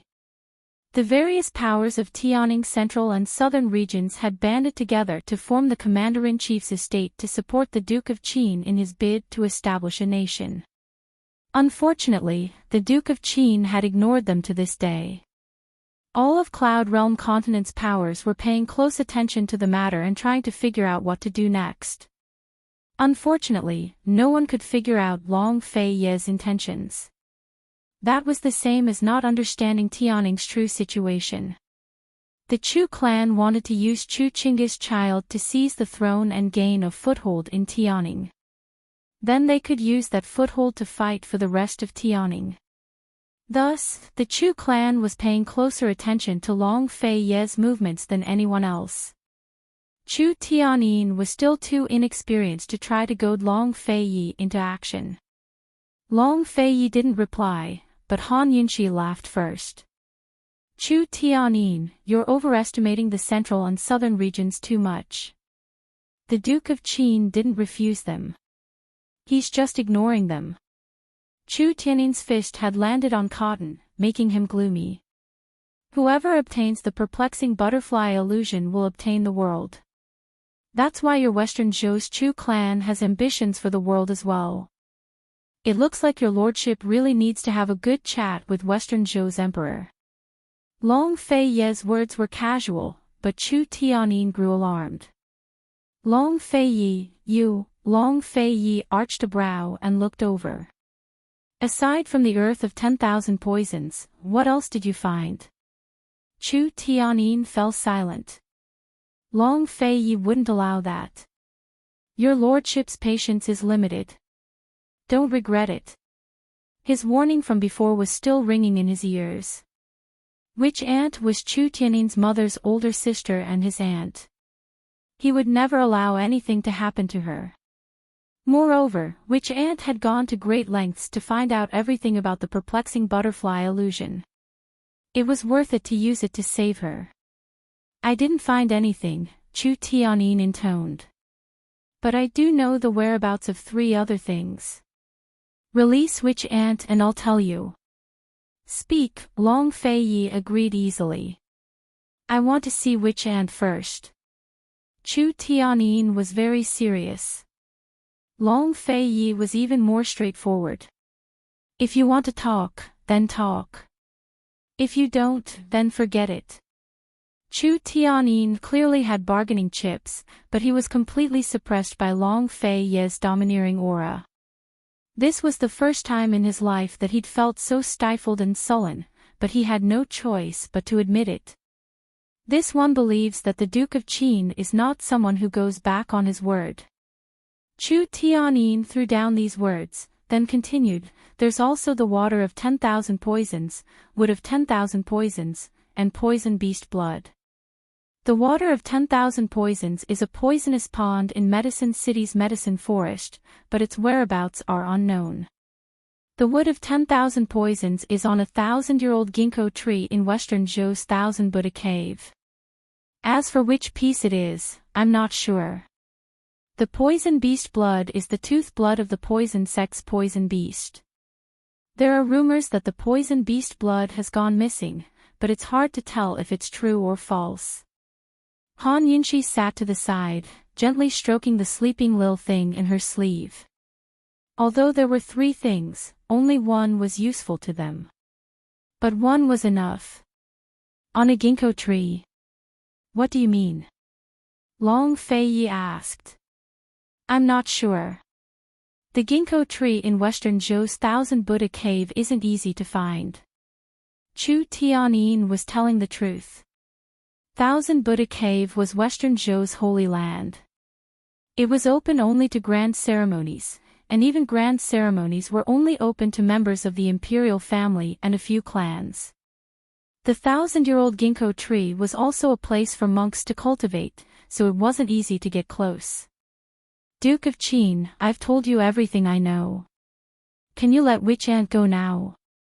You're a man, don't go back on your word. Chu Tianyin was very anxious. Tang Li, who had been standing to the side this entire time, couldn't help but laugh. Eldest young Master Chu, the Duke of Qin let her go last night. He's a man of his word, isn't he? Chu Tianyin finally realized that he'd been played. He was both embarrassed and angry, but he didn't lose his reason. His first thought was, why did Long Fei Yi let Witch Ant go? Long Fei Yi, what exactly are you trying to do? He asked. Long Fei Yi didn't answer.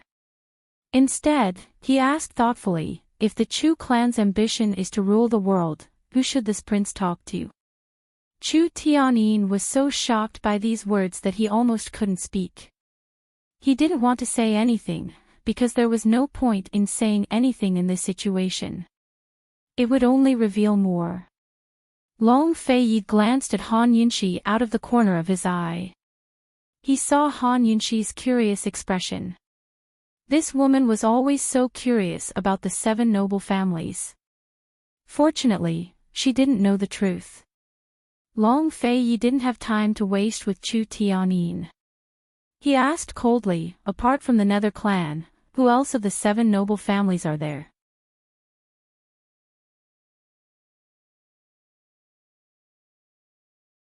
Chapter 564. The whereabouts of the 7 noble families. For the first time, Chu Tianyin realized that Long Fei Yi was also interested in the 7 noble families. Since the Duke of Qin knows that I'm from the Nether clan, I presume you've investigated the 7 noble families.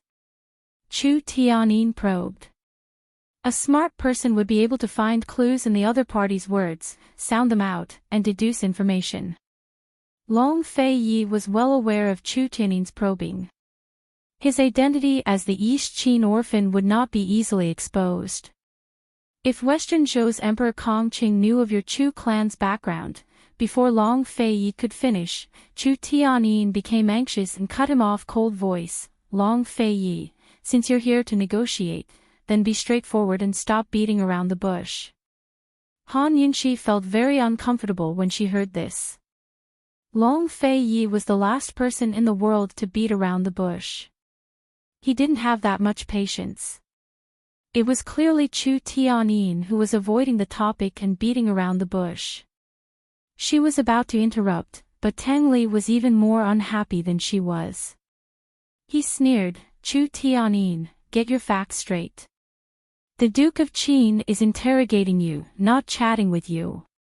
Do you really think you're some big shot just because he's chatting with you? Chu Tianyin didn't know if he was really calm or just thick-skinned, but he wasn't embarrassed at all. He even confidently said, Long Fei Yi, what will it take for you to release me? State your conditions. He avoided the topic of the 7 noble families with a few words, but Long Fei didn't forget. Long Fei scrutinized Chu Tianyin. He couldn't help but admit that Chu Tianyin was the calmest captive he had ever seen. However, a captive was still a captive. This prince has no intention of releasing you. Tell me everything you know about the 7 noble families, or else. Chu Tianyin ignored Long Fei's warning once again. He cold voice said, unless you release me, don't even think about prying open this young master's mouth. He had just been played for a fool about the witch ant, so how could he be played again? Furthermore, since witch ant had already escaped, he would not provide any more information to Long Fei. Chu Tianyin pursed his lips, his face fearless. Long Fei wanted to warn others, but now he was the one being warned instead. His patience finally ran out. He turned to look at Tang Li and Han Yunxi and asked coldly, which one of you wants to fight? Who's coming? Whether it was Tang Li's hidden weapons or Han Yunxi's poison, they were more interesting than any of the torture instruments in this secret chamber. He returned to Han Yunxi's side and sat down. He crossed his legs and stretched his long arm over the back of Han Yunxi's chair. His posture was domineering as he looked on coldly. Let me. Tang Li had long been rubbing his fists. He'd been depressed about his marriage for a long time, so he wouldn't miss a chance to vent his frustrations. Although Chu Tianyin didn't know the relationship between Tang Li and Long Fei, he was well aware of Tang Li's origins and the power of Tang Li's hidden weapons.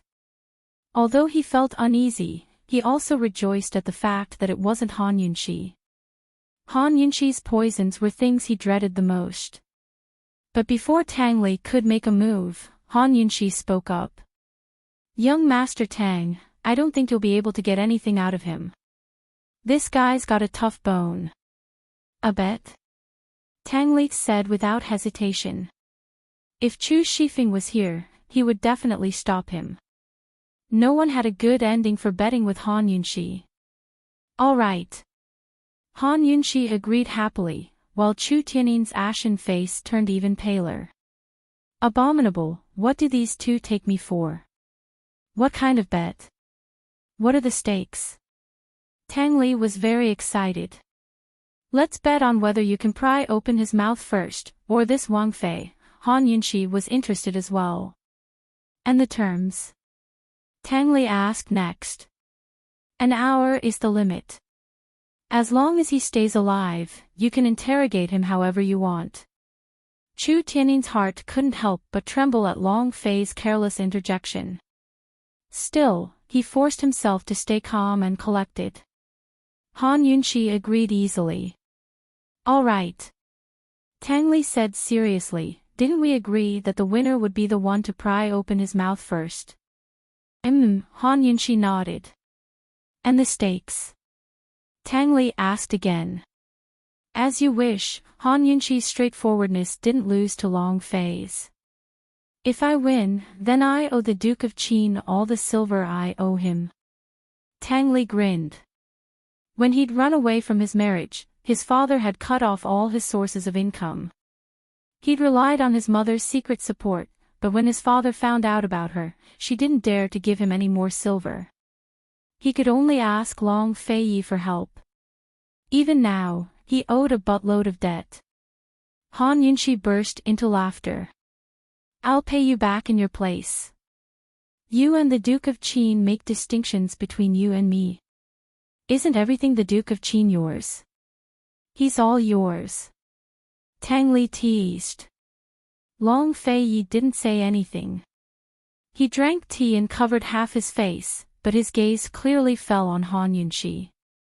Han Yunxi's face was clearly red, but she was still holding her mouth.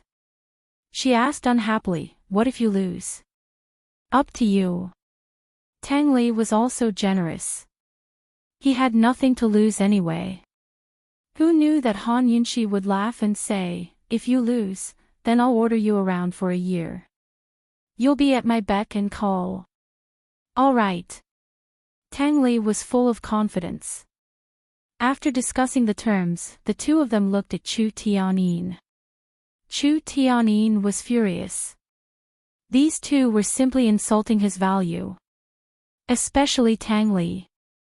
How much silver could Tang Li owe Long Feiyi? Could it be that he, the great young master of the Chu clan, was only worth that much? He wouldn't answer no matter what. He wouldn't answer any of their questions even if he died. Suddenly, he sensed a hidden weapon coming at him. He was helpless. His whole body was tied up, so he couldn't dodge at all. Soon, he felt a sharp pain in his mouth, as if something had pierced it. This must be Tang Li's hidden weapon. He didn't know what kind of hidden weapon it was, but he was sure that it had pierced his mouth. Soon, he felt a tugging pain. As the pain intensified, the string tied to the hidden weapon became clearer. Only then did Chu Tianyin understand that Tang Li's hidden weapon was tied to a string. One end of the string shot into his mouth, while the other end was tied to Tang Li's hand. As long as Tang Li tugged on the string, he would feel pain. This damn thing. Of all the places to pick, why did he have to pick on his mouth? The hidden weapon pierced so deeply that he couldn't stop drooling from the pain. Chu Tianyin gritted his teeth and endured the pain no matter how hard Tang Li tugged on the string. No matter what Tang Li asked him, he wouldn't answer. If he wanted to tug on the string, then let him. However, Chu Tianyin waited for a long time. Tang Li didn't interrogate him at all. He just pulled harder and harder on the string. Chu Tianyin faintly sensed that something was wrong, but he couldn't tell what it was. He was puzzled when his nose suddenly became blocked, as if he had a cold. Chu Tianyin felt more and more that something was wrong. He knew that the blocked nose must be caused by Han Yunxi's poison. Han Yunxi couldn't have just blocked his nose. She must have a backup plan. The blocked nose was undoubtedly asking him to open his mouth. Could it be that Han Yunxi wanted to feed him some kind of poison? Chu Tianyin wanted to use the turtle breathing technique, but under the influence of Han Yunxi's poison, the turtle breathing technique was useless. Breathing was something that couldn't be held back. Soon, Chu Tianyin opened his mouth. He thought, even if Han Yunxi fed him poison, so what? He was determined not to answer any of their questions. Who knew that as soon as he opened his mouth, Tang Li would immediately let go and look at Han Yunxi in disbelief. Han Yunxi glanced back and smiled. She was especially beautiful. I won. You. How did you win? Tang Li asked unwillingly. I told him to open his mouth and breathe. If this doesn't count as prying open his mouth, what does it count as? Han Yunxi asked seriously. When she said this, Chu Tianyin almost collapsed. So this was what they meant by prying open his mouth. He was still foolishly waiting for them to interrogate him. You.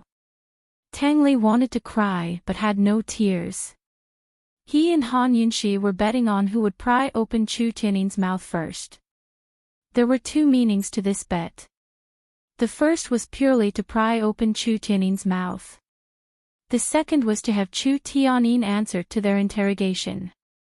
He had a little idea. He wanted to trick Han Yunxi and use a concealed weapon to pry open Chu Tianyin's mouth so that he would win and let Han Yunxi slowly interrogate him. Who knew that Han Yunxi didn't jump into this trap and quietly made Chu Tianyin open his mouth? Hey, if you agree to a bet, you have to accept defeat. Long Feiyi is my witness. You have to be enslaved by me for a year. When he heard the word enslaved from Han Yunxi, Tang Li panicked. He secretly swore that he would never bet with Han Yunxi again. But this time, he had to bet until the end. A year it is. Let's bet again. Tang Li said domineeringly. What are we betting on? Han Yunxi didn't refuse. We're betting on who will make him lower his head first. Tang Li said. Chu Tianyin was furious. These two guys weren't interrogating him at all. They were simply toying with him. He glared at them. That's enough. Unfortunately, Tang Li and Han Yunxi ignored him. Han Yunxi readily agreed. What's the bet? If this young master loses, I'll add another year. If you lose, we'll forget about the previous year. Tang Li threw caution to the wind. All right, let's begin. Han Yunxi's voice fell and she immediately made her move. She shot a poison needle at Chu Tianyin's neck. Tang Li wasn't to be outdone. He quickly rushed up. If they wanted Chu Tianyin to lower his head, why would they need to use a concealed weapon? They could just use their hands to pull him. Anyway, Chu Tianyin didn't have any chance of resisting. He was completely like a fish on the chopping board, at their mercy. Han Yunxi's poison immediately made Chu Tianyin's neck weak. But he forced himself to hold on. He was being toyed with by them. If he lowered his head again, his dignity would really be fed to the dogs. However, as soon as Tang Li came up, he pressed his head from behind and abruptly pushed it forward. Chu Tianyin's neck was weak to begin with. With such pressure, he couldn't help but lower his head. I won. Tang Li was overjoyed.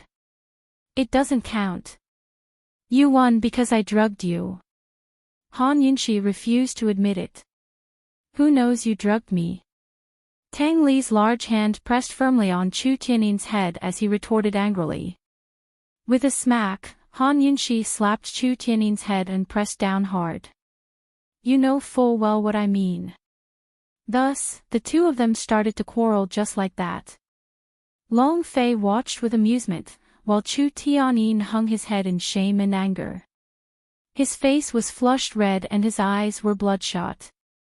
He was so angry that his eyeballs were about to pop out of their sockets. Rationality and calmness were secretly thrown to the back of his mind. He roared, "That's enough. Han Yunxi, detoxify this young master immediately. Tang Li, let go. I'm warning you to let go, do you hear me?" However, Han Yunxi and Tang Li were in full swing in their quarrel and didn't hear him at all. At most, we won't count this time. Let's bet again. Finally, Tang Li gave in. What are we betting on? Han Yunxi asked. Before Tang Li could answer, Chu Tianyin couldn't take it anymore and roared, "This young master will answer you. I'll answer everything."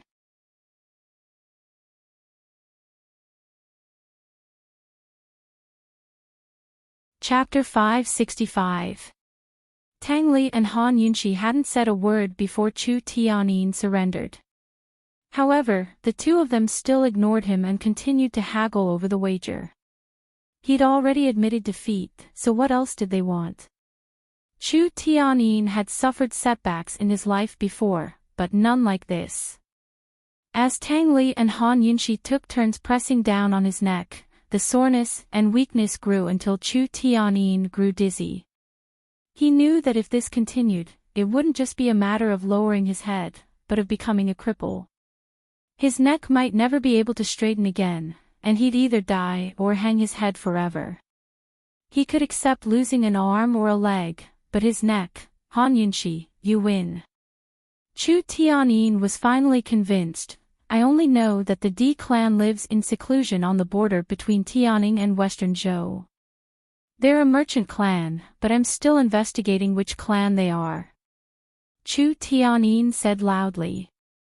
At this, Tang Li and Han Yunxi stopped. Actually, Chu Tianyin understood the Shadow clan better than anyone else, but he'd never betray them.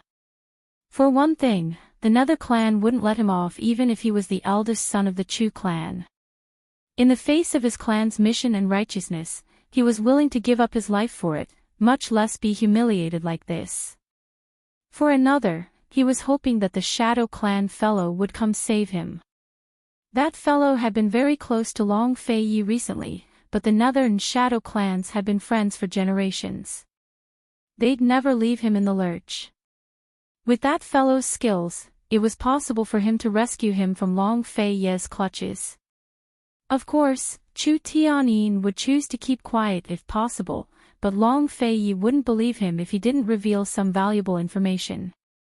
Thus, he could only reveal the D clan that the Chu clan had painstakingly discovered. The D clan was the only merchant clan of the 7 noble families. Both men and women in the clan were merchants, and their businesses were spread across all of Cloud Realm continent. They were the wealthiest of the 7 noble families. The D clan was loyal to the royal family of Western Qin. It could be said that they were the money bags of the royal family of Western Qin. There were many people in the Great Qin dynasty who wanted to win over the D clan. The merchant clan had always been cunning. They had made friends with all kinds of forces and benefited from both sides. However, when it came to the benefits of the Western Qin royal family, the D clan would not budge an inch.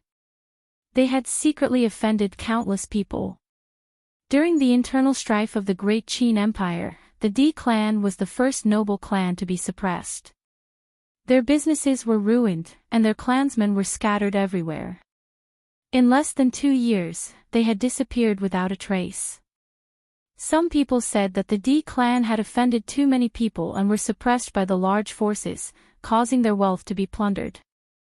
Some people said that the D clan was just putting on a show, taking a large amount of wealth to hide among the common people, leaving a way out for their descendants. Some people said that the D clan was destroyed by the East Qin royal family and all their wealth was taken by the East Qin royal family. After the East Qin royal family was destroyed, their wealth was buried in the East Qin royal tomb. In short, there were many theories, and it was hard to tell the truth from the lies. At least the matter of the wealth being stolen by the East Qin royal family was fake because Long Fei Ye's wealth was not stolen. And then Han Yunxi asked. I only know this much. How much my father knows, how much the elders of the family know, that is hard to say. Perhaps you can use me as a bargaining chip to discuss conditions with my father. Chu Tianyin's neck was soft, but his attitude was still firm. If he was locked up, his will would be worn down. If Long Fei Yi brought him to talk to his father, it would at least be a chance. His father would definitely be able to think of a way to save him. Long Fei Yi sat far away, looking at the man with his head lowered in the darkness.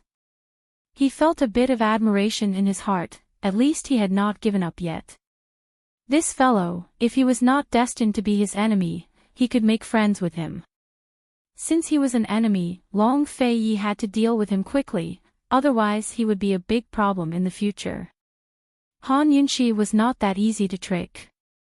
She deliberately squatted down and looked up at Chu Tianyin. Young Master Chu, if the poison in your neck is not cured in an hour, even if the gods came, they would not be able to raise your head. Do you believe me? I believe. Chu Tianyin said without hesitation. There is still a joss stick's worth of time left.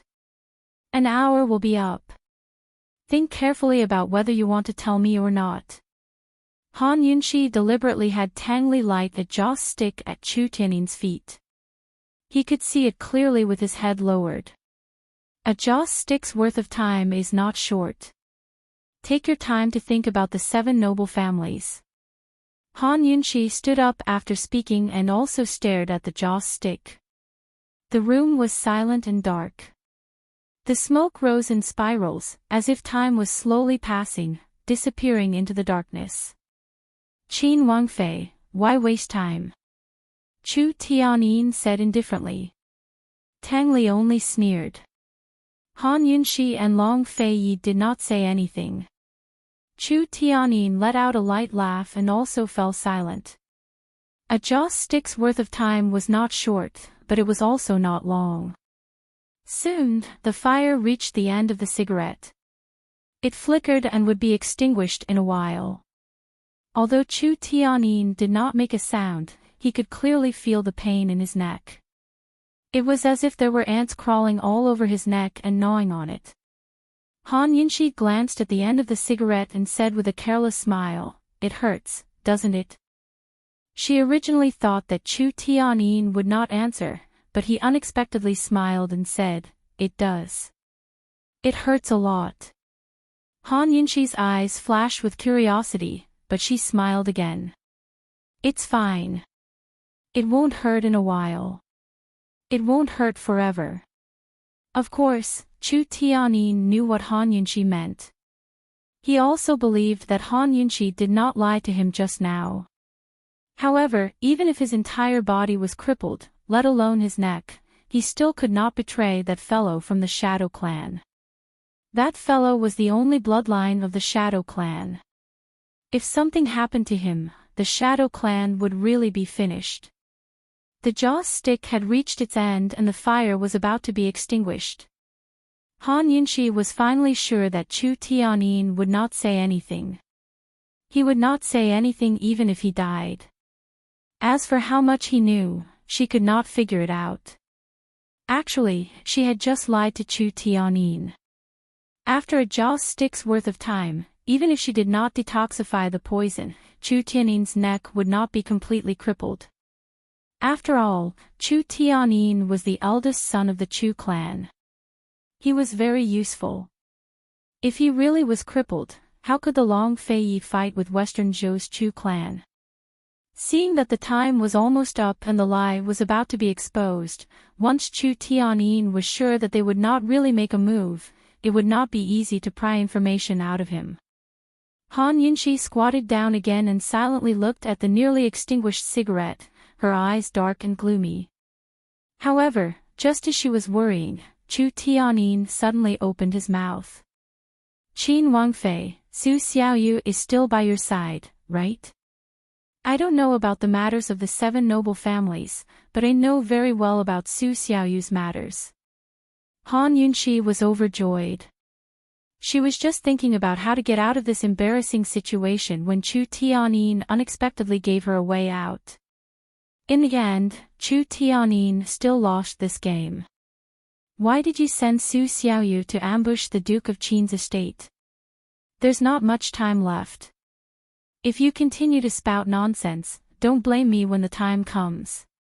Han Yunxi said coldly. "Looking for the perplexing butterfly illusion. When we met in the underground palace, I suspected that you had it. It's just that that stinky girl listened to Chinga's orders and wanted to hurt you for revenge. Otherwise, she wouldn't have been discovered. I've said everything that needs to be said. Can you help me detoxify the poison now?" Chu Tianyin was very anxious, but in reality, he was still lying. He was gambling, using his own neck as a stake. Only in such an urgent situation would Han Yunxi believe his words. Only the Nether clan and the Shadow clan knew about the birthmark on the back of Western Qin's legitimate daughter. No one else knew. Han Yunxi believed him. Su Xiaoyu had been in the Duke of Qin's estate for so long, and other than deliberately scalding her and Bailey Mingxiang, she did not have any killing intent. Chu Tianyin's explanation made sense. Moreover, Chu Tianyin was in such a hurry to detoxify the poison, so it was unlikely that he would lie. Han Yunxi took out an antidote and stuffed it into Chu Tianyin's mouth, helping him detoxify the poison. Chu Tianyin inwardly let out a sigh of relief. Although he had been deceived in this game, he had still come out on top. He had protected the Shadow clan and the Western Qin's legitimate daughter's birthmark. Han Yunxi and Tang Li both believed him, but Long Fei did not. If there had to be a real winner, then Long Fei would be the biggest winner. Long Fei had learned about the relationship between the Shadow clan and the Nether clan from Mute Granny. How could he still believe Chu Tianyin's words? Coldly, he looked at Chu Tianyin as his lips curved up into a disdainful smile. He had no plans to expose Chu Tianyin. If Chu Tianyin didn't reveal the Shadow clan, he had his own ways to lure them out. Even if he couldn't, he could use this chance to drive a wedge between the Nether and Shadow clans. After the poison was cured, Chu Tianyin slowly raised his head, only to meet Long Fei Ye's scornful gaze.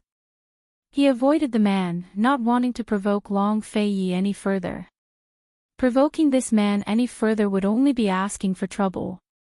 He would endure and wait for the Shadow Clan member to show up. Currently, the white-robed gentleman was in Western Zhou's Chu clan's secret room. There were only 2 people inside. One was the white-robed gentleman, while the other wasn't the head of the Chu clan, General Chu, but the head of the Nether clan, Chu Tianyin's uncle, Chu Yuni. Chu Yuni lived up to his reputation as the head of a clan. Even after such a huge event had happened in the Chu clan, he was still calm and collected.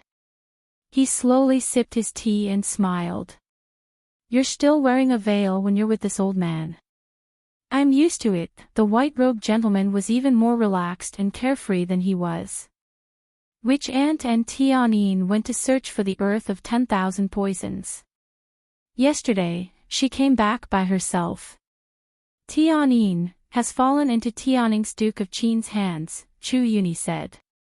"Everything was fine, so how did he end up in the Duke of Qin's hands?" The white-robed gentleman was clearly the one who put out the fires in the underground palace, but he pretended to know nothing. Only then did Chu Yuni tell him the whole story. "You're close to the Duke of Qin. If you want to rescue Tianyin, it shouldn't be hard, right? I told you long ago not to provoke the Duke of Qin. Why didn't you listen?" The white-robed gentleman was in a rare fit of temper. "Since the Duke of Qin knows about our driving arrow arts, he must be plotting against the 7 noble families. Even if we don't provoke him now, we'll have to. It's not necessarily a bad thing for things to happen now. After all, the Duke of Qin is our greatest enemy." Chu Yuni said seriously. "You and me. What does the Duke of Qin want to take over the world have to do with us?" the white-robed gentleman asked. Chu Yuni's eyes flashed with a cold smile, but he remained patient. "You might be the only member of the Shadow Clan left, but you can't forget your mission to revive Western Qin. You haven't been living peacefully for so long that you've forgotten about your clan's mission, have you? Clan head Chu, reviving Western Qin is a matter for the Imperial Clan. The Nether and Shadow clans don't have the right to do so," the white-robed gentleman said coldly. "Naturally, we don't have the right, but we have the responsibility to assist you. Over the past few years, my Nether clan has been conserving our strength in Western Zhou while searching for the whereabouts of the Imperial Clan. What about you? Are you planning to hide in Pill Fiend Pharmacy and be a doctor for the rest of your life?" As Chu Yuni spoke, he seemed to recall something and asked in alarm, "Could it be that there's someone you want to protect in Pill Fiend Pharmacy?" You're tuning into the LoveLore Library YouTube channel. We're so grateful for your support, and don't forget to subscribe to join us on this incredible journey through captivating stories. Your generosity through donations truly makes a world of difference, as it's the primary source of revenue that allows me to expand and enhance this channel for you. Thank you from the bottom of my heart for being a part of this adventure.